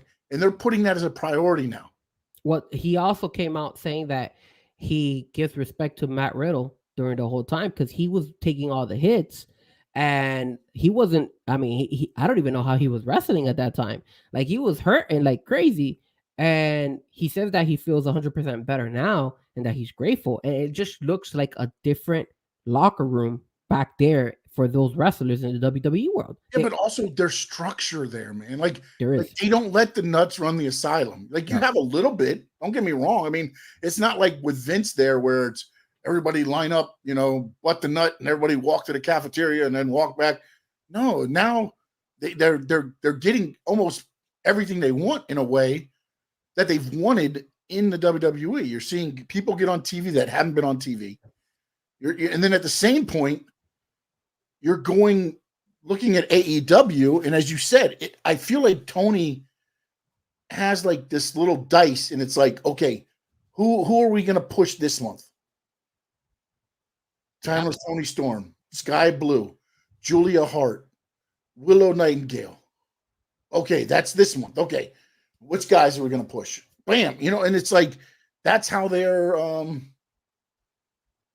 It just feels like he hasn't figured out how to make everybody happy. No, I mean, and then when you let them run the asylum, you can't pull them back. That's the one thing that, like with Vince McMahon, was like you could always pull them back. With WWE, you could pull them back because there's structure. They understand, you know, like, okay, we're not going to get everything we want. But at least now they feel like they're getting listened to. Whereas with Vince, you weren't even getting listened to. Yeah. And I feel like Tony they've let so much looseness go on, you can't bring it back together. And now everybody, it's like, one horse is running that way, one horse is running that way, and you got Tony Khan, the little dog, trying to round everybody up, and it's not working. I think the only thing he's banking on too is the fact that the All In. I know they sold over 40,000 tickets already, but that's all they're banking on because right now there's nothing else that is working for them. Can I tell you something? If I'm AEW, I just go overseas. I would start doing more shows overseas. Yeah, I would definitely run more overseas. I would do more overseas. I would not because you got WWE's already saw what they did, and they're doing a show in Perth, a pay-per-view in Australia and Germany. Don't fall behind this, TK, because right now you got a good thing going. And don't forget. And also All In now is only seating 44,000 instead of the 80,000. Do you know why? Is it because of Tay-Tay? Tay-Tay is there the day or 2 days after setting up the stage. So they have to start setting up the stage. Remember I told you basically why the show's going on. Yeah, remember I told you I felt like they had asked AEW to go ahead and speed it up because of Tay-Tay. And the fact that they're doing that goes to show you that All In is not such a big show like it was last year. It's now being like, okay, yeah, it's there, happy, but we rather have Tay-Tay show up than instead of, give the much effort and sales and everything for AEW's All In. It's just disappointing, man, that they keep, I don't know, man. And you're right. WWE is on the verge of stealing. They're like swooping below them and taking their idea of going into the European market. And like you said, AEW has a big fan base over there. If Tony Khan doesn't make a decision to start doing maybe some shows over there, I don't know. And not only that, but it will help the show. It will help AEW because when you start seeing these images on social media of these empty seats, it does not look good. And I know we're all tired of seeing it. But what's up, Big O? But that's me. Oh, I thought that was you. No, I thought that was him. But absolutely, I feel that like right now, like that's bad publicity for AEW, and it doesn't look good. And can you believe like Adam Copeland, man? He comes out and he sees all those empty seats after being in WWE and having shows where you have thousands and thousands of fans. It's kind of disappointing, man. It's kind of sad. Yeah, but also remember, okay, I'm going to be fair here to AEW. When you go to a live house show, the houses are not always as good as they look on TV. Okay, for WWE too as well. I mean, and I get it. This is TV for AEW, but the houses, they're going to smaller venues. Those are venues that like WWE would run live shows at, house shows at. You know what I'm saying? That is the problem. And that's what, when I was talking about the COO, he goes, they're running in I guess there's like an alphabet for the counties and how they draw demographically. He said they're running D and E counties for the live house shows, and they're not drawing the money they need to draw. So maybe if AEW if they wanted to take a jump, start running some of these bigger buildings. Run the Kia Forum in LA and see. But Sean, if they can't even sell on these smaller venues, what makes you think they're going to be able to sell in these bigger venues? Yeah, but remember, here's the other thing. We've been to AEW shows. Yeah. They're 6-hour marathons. I'm not driving an hour and a half away to some small town to watch AEW to have to drive after a 6-hour show an hour and a half back. No, go to the bigger towns and sell there. They're like for instance, they're going back to Greenville, South Carolina. What's wrong with South Carolina? Well, or Greenville, North Carolina, whatever it is, South North Carolina. Bro, there's a reason nobody's run that since Sting was in 1985. I mean, it's you bad. have to go where the bigger numbers are, and I get it. Maybe you don't sell it out, but if you sell out 10,000 seats and you make it look better than going to some small town, Yeah, but Sean, the problem is, and Alex is saying it too on the chat.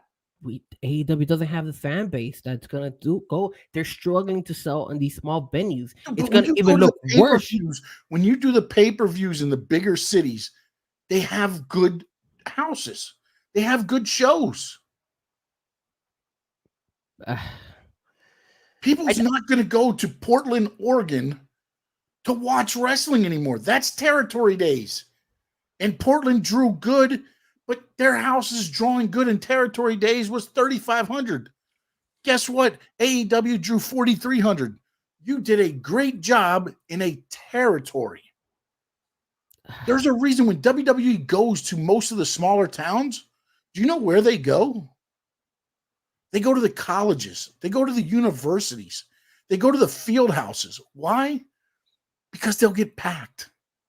yeah. They're And not only that, but they're not going to the armory and whatever. Like it's just like. Point. But I get your point. I get the fact that they do go to some cities that sometimes and kind of like why they're over there. But and they should focus more on going back to like their cities. But look, like for example, Chicago. Now their fan base in Chicago has drastically gone down. So but here's the other problem is they tried to make Chicago and Las Vegas their homes. You alienated everybody else. No, but you can't say that. You've got 4 pay-per-views, and those 4 pay-per-views were ran in Chicago and Vegas. That's it. I mean, why am I showing up to give you my money when you're never going to give me a pay-per-view? No, well, no, I wouldn't say that because they did it. They've done pay-per-views in other places. I mean, they even did a pay-per-view in Orlando. They had an Orlando pay-per-view because I remember I was gonna go to that when I wasn't able to make it. But they had in Orlando. Yeah, they had the one where it was I believe the match was the strap match between MJF and CM Punk, if I'm not mistaken. That might have been the one. I don't remember, but I know there was a pay-per-view in Orlando because I was gonna go and I ended up not going. But they have done shows like that. I mean, and they used to be hardcore at Bailey's place in Jacksonville. Revolution 2022. Yeah, I think it was MJF versus CM Punk. It was a strap match. Somebody was in a strap match in that pay-per-view. I forgot. Yeah, Carlos got it. Yeah, Revolution 2022. Yeah, I was gonna go. I really was. I mean, that's when I was like hardcore into AEW. Hangman beat Adam Cole to retain the AEW World Championship. CM Punk defeated MJF in the dog collar match. Moxley defeated you did the dog collar match. That's what it was. And Wardlow won the Face of the Revolution ladder match. Yeah. It was the debuts of Swerve Strickland and William Regal. But they ran it at, what is this place? Let me double check just to make sure. Karoon. I mean, they did it right. They went to this UCF arena. Yeah. Yeah, I mean, that's where, like, if you're going to run these small, oh my goodness. I saw Karoon was funny. Oh, yeah. Dude, did you see Taco Fall? Taco Fall? Yeah, he's in China playing, or Japan, and he dunked, and the guy went up to block him, and he dunked the guy and the ball at the same time. Oh, man, I didn't watch that. You need to send me that. I didn't see that. I haven't seen that. If I can find it real quick. No. Then I know we're going a little bit off topic, but the other thing I wanted to say was Ric Flair. Like they brought Ric Flair, an old geezer who's not bringing people to the seats.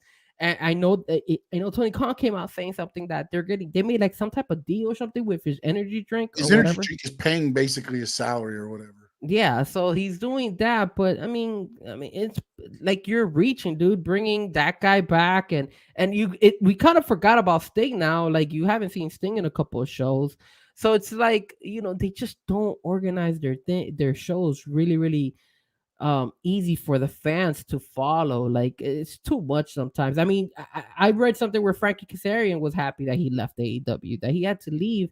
And he went back to Impact Wrestling because he was like it was his best decision to go back to Impact Wrestling. And when you got wrestlers saying that, that's not good. That's bad, dude. If I'm another wrestler who was trying to make it and I see people saying that about my show, oh my God, I'm getting out of here, bro. Getting out of here. No, but also, again, it goes back to where the nuts run the asylum, man. Yeah, man. And Frankie went there because the Bucks were there. They were friends. But over time, it's like, and I get it. It's the friend thing, but man, dude, it's like it doesn't work, man. In a business environment, like that stuff doesn't work when you got to make money. And like, you know what I think honestly right now has happened Carlos. is That's true, bro. He shouldn't be drinking them. I hope he doesn't drink them. That's pretty bad. That'd be pretty bad. so the thing that cracks me up is that man, now I lost my train of thought. Boss beat CM Punk is not overrated. He isn't. CM Punk. He's not a savior like he wanted to be. I mean, you know what I'm saying? Like, okay, let's have this debate. oh god, Let's have this debate. Who is bigger, in your opinion, Mr. Roman Reigns or CM Punk? are we in Chicago? Talking about everywhere. Roman Reigns. I have to disagree. I say CM Punk. How is that?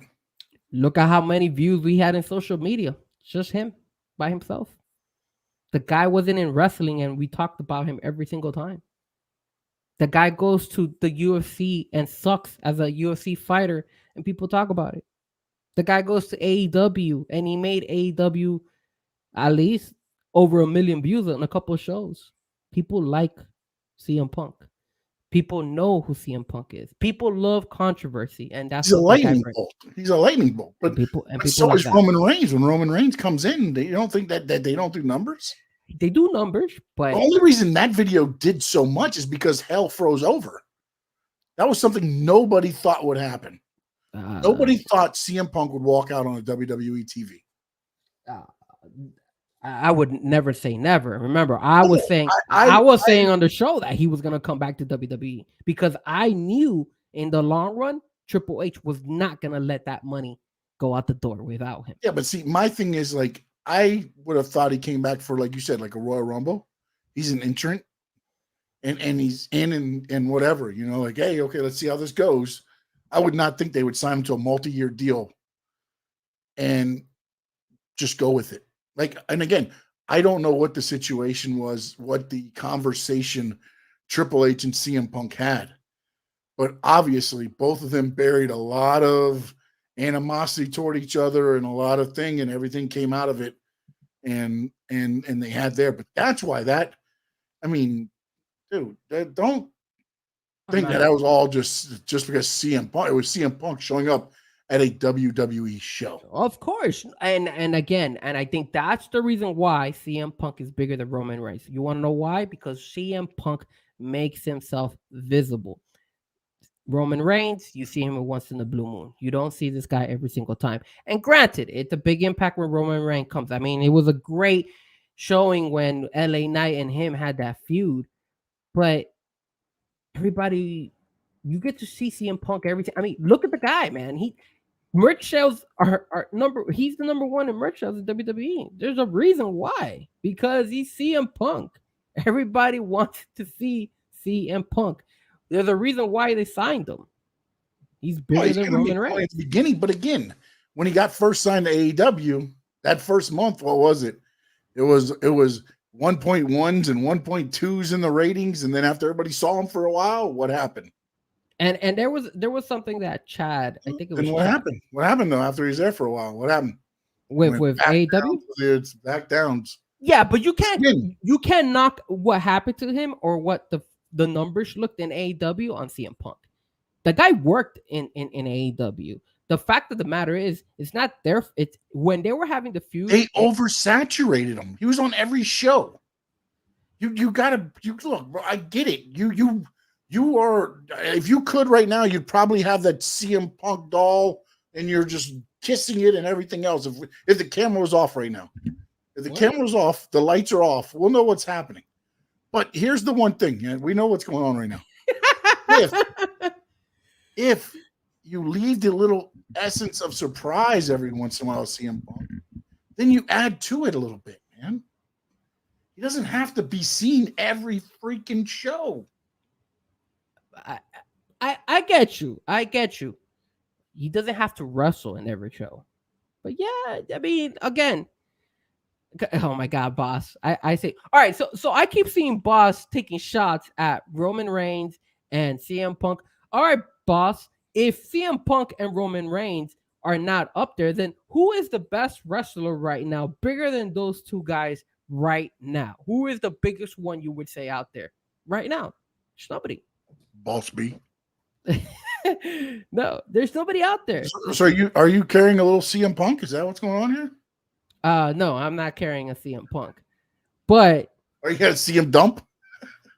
thank God he hasn't shown up. Jesus Christ. But yeah, no, I mean, who's out there? Who's out there that you could say is bigger than Roman Reigns and CM Punk? I mean, not even MJF. R-Truth. There you go. R-Truth. I mean, my bad, dog. My bad. I thought I was on the show tonight. My bad. I know you're independent, boss. I know. I'm messing with you. But at the same time, yeah, man, I think CM Punk is better than Roman Reigns. I think he sells more. I think people are more invested in CM Punk. I think the only reason Roman Reigns. And here's the thing: he had to disappear for 9 years. He chose to disappear for 9 years. Yeah, no, I know that. But if he would have stayed for those 9 years, is he not what Roman Reigns is now? He would have been bigger. You think so? I think so. I think he would have been bigger. Yeah, I know. And that's why you got the little doll. I don't know what else to tell you, but I will say this. I'll get out. Let me ask you this, because Chad did send us this. Who, up to this point, would you say is stop holding that second place guy, man? He sucks. Who, in your opinion, has done the best work this whole year? And there was an image. I forgot. Oh, good God. This is your way of getting Dom on the show, really? This is your way of getting Dom on the show. I didn't say it. I didn't say it. You're saying somebody out there getting Dom on the show. Who has been the best working wrestler all year long? Well, Cody's got 2 more matches than him. And how long has Cody been in the wrestling business? And how long has Dom been in the wrestling business? Okay. I'm just saying. But it's only for this year. It's not a career. That's why I'm saying this year. Okay. This year. You're right. Dirty Dom is fantastic. He's fantamonious. Guy made NXT. People are tuning into NXT. Dom, you're unstoppable, buddy. You're unstoppable. It's amazing. Look at that. Alex Valenzuela. Dude, guys, look, I know that Dom is not the best wrestler out there, but check this out. The guy is always going up against the big dogs. For the love of God, the first match they give Randy Orton is against Dom. Why? Because they love wrestling against Dom. That's the reason why. And Dom, okay, yeah, I'll do it. People still boo him. He's still with mommy this whole year. Part of the Judgment Day. The guy's been in NXT. The guy had a feud with his father. I mean, dude, you gotta give arrested. He spent time in jail. You gotta give him. You know what? If he didn't spend that time in jail, he probably would have had those 2 other matches. The guy has been my MVP, our MVP, Sean, our MVP. He ain't my MVP. He's our MVP, man. He's been the most hardest working wrestler this whole year. Props to him, man. Gotta give him respect where respect is due. No. Even though Cody has like 2 matches on him, but whatever. He's not the hardest worker. I'm telling you now. He's out there. He's wrestling. He's doing what he has to do. Boss B, he's out there. You said it. He's out there. Boss B, you hate everybody in WWE and AEW. All right, so the last thing before we head on out, let's talk a little bit about that TNA Impact. Yeah. Talk to me, man. What do you think about this whole scenario going on right now? Do you like it? Do you not like it? Man? What do they got to lose, honestly? Impact is number 3, 4, 5, however you want to rate those. You know, New Japan, NJPW World, MLW, NWA, TNA, Impact, however you want to rate it. To me, I think now's the time to go back to it. You have all the guys that were there. Eric Young, Frankie Kazarian, Christopher Daniels. You've got the Motor City Machine Guns. You've got Bully Ray's back in there. You know, I mean, it's a time to go. Why not? What do you have to lose at this point? I agree. And now, not only are they bringing back the 6-sided ring? That's the question I got. I hope they don't. Well, I hate it. The wrestlers are hoping they don't either, because that thing sucks to bump on. I hated that crap. And you know what's crazy is that Impact Wrestling actually put on their social media, it says Will Ospreay will step into a TNA ring at TNA. Yep. So they even have Will Ospreay showing up in TNA wrestling. January. They also announced that they were But going. here's another thing I got for you, and this goes back to AEW. Okay. But no, here's my question. Please. You sit there and you had Will Ospreay come out on a pay-per-view, sign a contract, says he's going to honor his obligations to New Japan Pro Wrestling, and he's showing up on a TNA card. What if he gets hurt? They should have put in some type of stipulation on his contract, not allowing him to do that crap. It's dumb. Yeah, they should have put in some type All of that stipulation. all that stuff that they allow them guys are dumb. I mean, for the love of God, they got Vikingo on AEW the last couple of days, and he's all over Impact Wrestling. They're actually going to Mexico. Yeah, no, but this is what I'm saying though. They give their TV time to guys that are they AEW? Are they Impact? Are they AAA?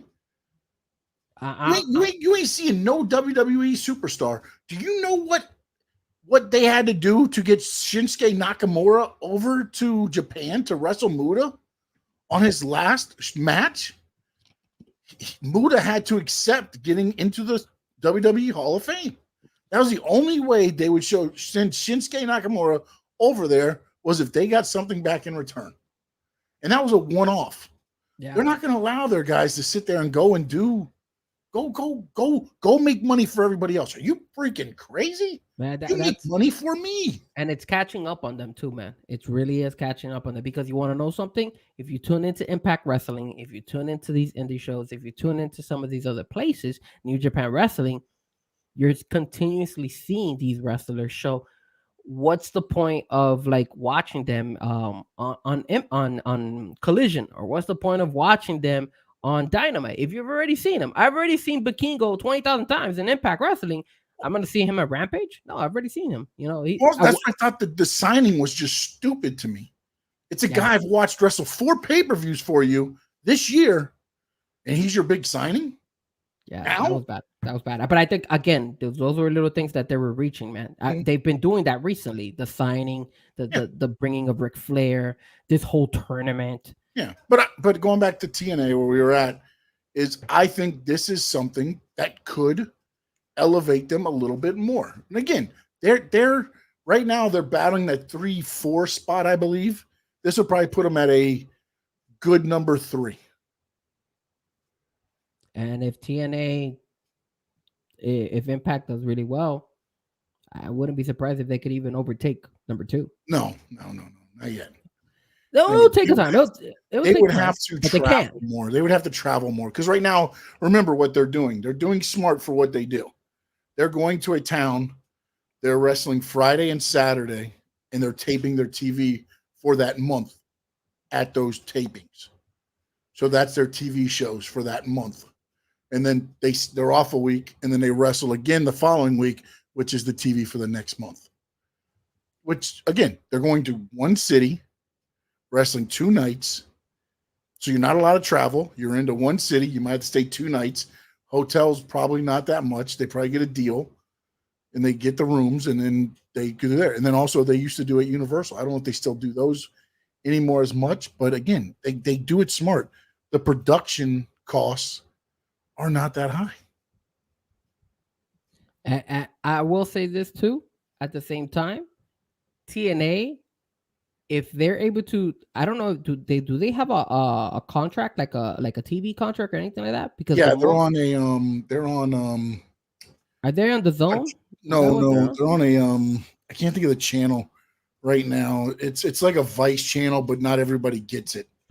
All right. That's the problem right now. Not on a channel that everybody gets. The moment TNA gets a channel, like I don't know, maybe they bring it. I'll tell you this now: with the thing I have, I'm able to watch it every week. It's a pretty good damn show. I'm telling you, if they're able to get like a legit channel to actually sign them, watch out, because people will tune in. They're not bad shows. There it is. It's TV, AXX TV, Access TV, or something like that. Well, I know that on I do know that they show some stuff on the Zone sometimes. Like I think they announced some Yeah, series. they're owned by Anthem. That's the other thing Carlos was saying. They're owned by Anthem. When they have money behind them, but they're smart on how they're doing it. There's no reason they're not going to be WWE. They understand that. That's the thing. Is like this is where I think again, Tony Khan can come in and I know you want to create that buzz at the beginning, but to say you're going to be competition and not understanding what that means is why everybody is crapping on him right now. Because you were saying you were going to be competition. You weren't. You were a solid number 2. They were. You were a solid 2. But you're getting crapped on because of all the things you said and did in a way, as far as, and the fact that you lost an EVP because he said he didn't like the way the direction was going. You just had QT resign from a high position saying he wasn't happy with the direction of the company. You got Britt Baker saying she's not happy with her character. You've got all these people coming out saying they're not happy. There you go. Very, very concerning times in the AEW world. I hope it doesn't go down. Alex, you said I get it. Why watch it? Which one are you referring to? Sorry. Maybe he's talking about Boss B. NWA is on the CW app. It was one of those things where they said they were going to CW. They were actually going to the CW app. And they're still going to the CW app. They're not going to CW the channel because NXT is going to CW the channel. Yeah. But they're still working out to where NWA might get like a midnight slot on Saturday. Karun, you're 100% right. You're 100% right. You know what?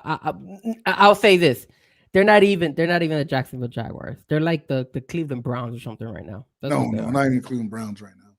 Cleveland's winning. They're like the Patriots. Yeah, maybe, yeah. Mac Jones. They're bad, man. They're bad. I'm concerned because as long as TNA can get their a channel and people start tuning in, man. As long as they don't bring back that ugly ring, I think people will tune into their shows. I like TNA. They're not bad. They have some quality wrestlers out there. They're going to be a solid 3. I don't think TNA is at that until they start losing money in Tony Khan. They're going to be 2, man. I mean that's just the thing. Impact and TNA, they understand what they are. They're happy with the 3 position. They're happy with the 3 position. But remember, you get the 3 position, and then if you could see you could overtake the 2 position, you go for the jugular, bro. No. See, that's where everybody goes wrong. No, that's where you start messing up when you think you're going for the jugular.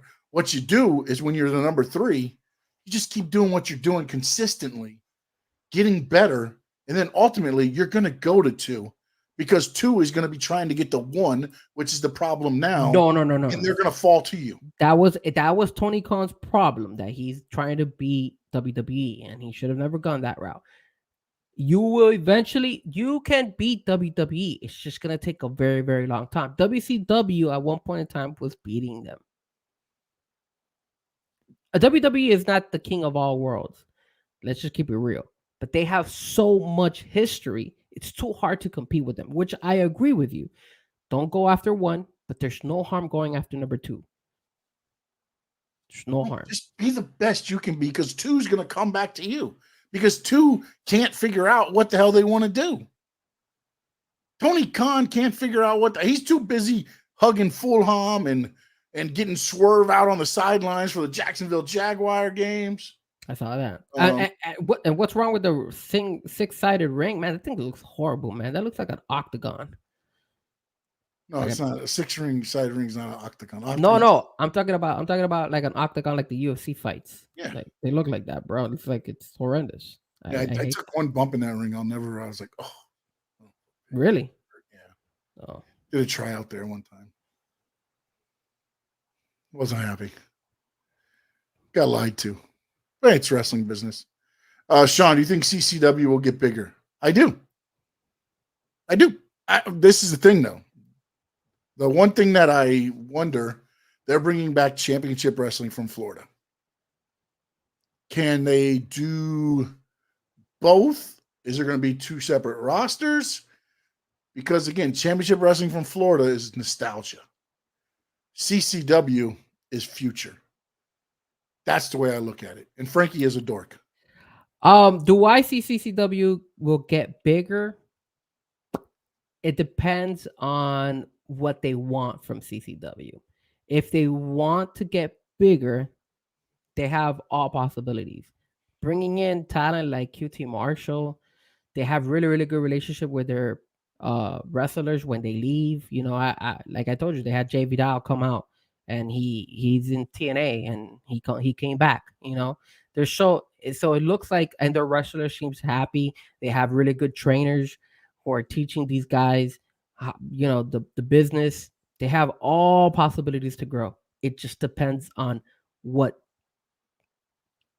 the big guys, I guess, like Nelio and them want to do. Do they want to make it bigger? Do they want to grow bigger?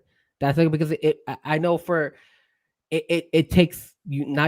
Now you need to invest more money. Now you need to dedicate more time. There's certain things that he won't be able to do because now he has to run the show. So there's a lot of things that could play a part where, you know, his not only him but the roles of everybody change because you want to get bigger. But do they have the chance of being a big show and eventually grow and get bigger? Absolutely. They've done shows in LA, they've done shows in New Orleans, they've done shows everywhere. The sky's the limit, man. And that's why I don't see any problem going after a number 2 when you're a number 3, because you don't want to always, I mean, I'm not saying there's a problem, Frankie. What I'm saying though is don't make that you can make that your goal behind the scenes. But don't sit there and do what AEW was doing, where, hey, we need to get this guy to do this and this guy. Now all of a sudden you're getting all this stuff for what? Your talent was good. What you had there was good. You weren't even developing that. And instead you're like, no, we need to go get all these guys that they're cutting.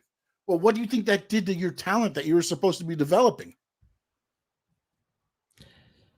That's the problem. That's the problem of trying to be number 1 and trying to go from 3 to 2. Be the best 3 you can be. And then as you're working up, you're going to catch up to 2. Yeah, I agree. 100%. I just don't want you to just sit there in number 3 and be settled being happy at number 3. Because nobody should you get your product better. But the problem is, don't go out there and think, okay, I can sign this guy and this guy and this guy. And now we move past. No. But that's where AEW. But there's no problem with signing maybe one big guy here that if you can. Exactly. AEW signed guys and had no plans, no idea what they'll do to them. They just knew they wanted Keith Lee. They just knew they wanted Miro. Yeah. They just know he wanted this guy. At least no clue what they're doing. They've been doing a little better job with Miro. They're doing a little bit better with Andrade as well. But they dropped the ball. They dropped the ball with Adam Copeland. In my opinion, they have. I think. I don't know, man. I thought he was gonna have a bigger impact than AEW, but it just, I don't know. Impact is TNA. You know what I was trying to say. But at the end of the day, like you said, I don't have a problem with them going and doing their best and just keeping their show the way it is. Don't change the structure, don't do anything. And yes, you will eventually reach and surpass and get to that number 2 spot. But if you get greedy, that's when stuff starts to go downhill. And I think that's what happened to AEW. They got greedy. So. It is. And this is what's going to happen to Tony Khan. Hold on a minute. You gotta watch this, man. This is great, bro. Can you see it? Yeah, we can see it. All right. So there's volume too. Are you gonna play the volume? No. Sorry. I don't know what they're saying. So here we go. Taco Fall is not in the picture yet. All right. Now we'll play. Jesus, he just dunked the shit out of him. That's what Triple H did to Tony Khan. He did, man. Why is he not back with Boston? I thought he was playing good when he was with Boston. I guess they never re-signed him because that's who had drafted him. I believe so. But you know what's funny too, and this is what Karun just said.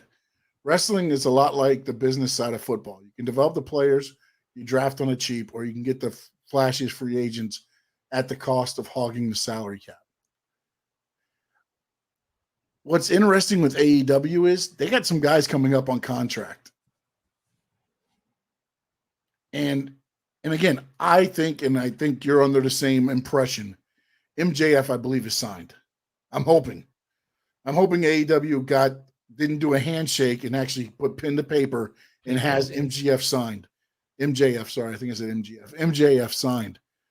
But you still got Wardlow. You still got some of these other guys that are coming up.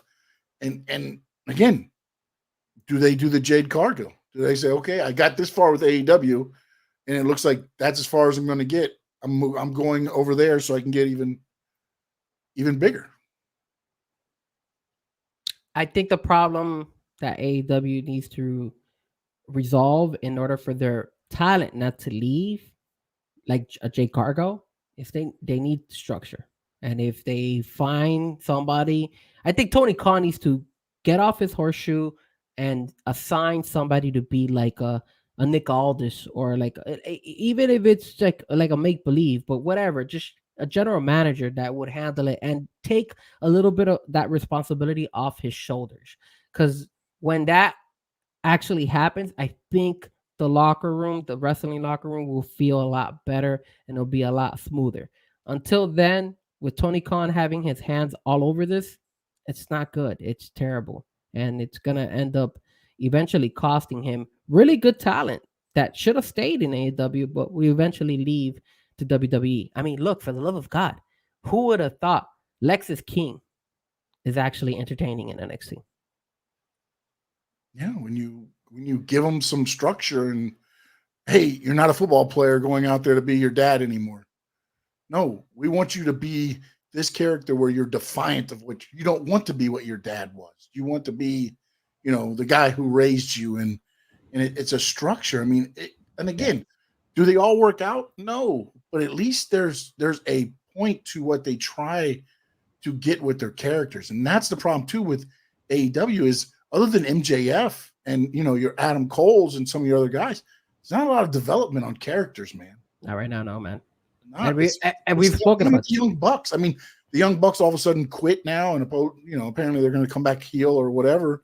But like, at what point do you keep flipping? It's like every week, it's like, okay, next month we're going to bring them heels.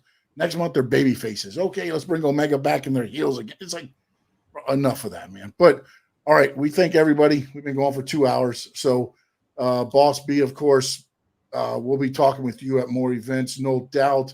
B. McD, Karoon, Alex Palenzuela, Chad, Carlos V. If I miss anybody, I apologize. Cap for life. And my dad, no doubt. I'm not sure if I said his name already once. Chad. I did say Chad? Oh, Chad, of course. The one lost, no doubt. I think I said that 3 times now. That new guy, Joe. Yeah, he's up at the top. But man, we had a lot of. Please, we appreciate everybody, the chats and the thing. We had, where was J. Mel McGee? He was on here. Oh wow. He said, "Call Roman Reigns too. Learn how to properly cook a beef Wellington." Maybe cook a beef Wellington. Daniel Marquez and Gilbert Martinez, we appreciated the sticker earlier on from you as well. Yeah, and the super chat. Somebody sent us a super chat. Gilbert Martinez was. Joseph Fontana. Daniel Berry, Sports Highlights, EWD Jr. Terry, as always, is with us. My dad, appreciates you. And make sure you follow Frankie at Frezko Music in the social medias. And make sure you check out, it's scrolling across right now. Subscribe to Frankie Frezko YouTube channel, home of the Let Me Talk to You podcast. You spelled podcast. I put podcast. I apologize, but it's really a podcast.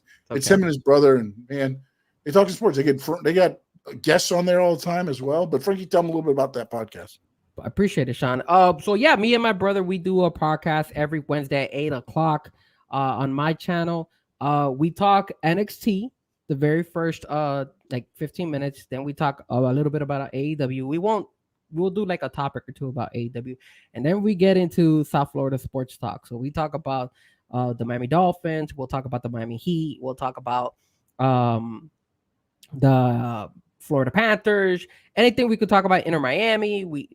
And then after that, we jump into soccer because we are soccer. We love soccer too. So we talk about soccer. We've been talking about Copa America, who was supposed to come here down in South Florida, and then also we've been talking about Premier League. And I know Chad is a big Arsenal fan, so is Big O. So you guys, if you're a big soccer fan, you want to tune in as well. We do talk soccer on like the last segment of our show, and yes, we do have guests. We bring guests.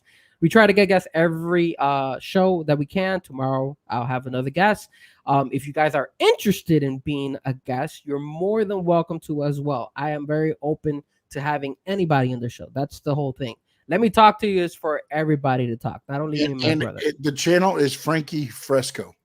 Yes, Alex Frankie Frezko. Yes, that is the channel. So if you just subscribe, I would greatly appreciate it. Remember to hit that like on this show, and also remember to hit the like on my show. And then every squared circle, Sean and myself have been doing it on our channels. So if you miss our show, you're more than welcome to either go and watch it, the replay, either on my channel or on Sean's channel. And man, we just try to grow, man. Every day, just working hard, and all the support and all the love from you guys is very, very greatly appreciated. Can't say anything more. Me and my brother appreciate everybody who tuned in. And if you guys show us love, I promise you, we will always give you a shout out there as well. All right. And you can go to mine at Sports Talk with Sean Stanley. I do a lot of the morning afters. I will start be doing a lot more of the morning afters reviews on the wrestling shows. And then also my wise ass comments on sports. So check it out. It is a YouTube channel called Sports Talk with Sean Stanley. You'll see my little Square Circle Digest or the Sports Talk with Sean Stanley logo. And in that Sean_Stanley 11 on all social medias. So Alex, we thank you. And everybody go out there, give us a follow, please, on our other channels as well. And make sure you always like, subscribe, notified here, which we know you guys are, because we appreciate you supporting the Big O Radio Show. And in the words of the great Gordon Soley, so long from the sun, shine, state.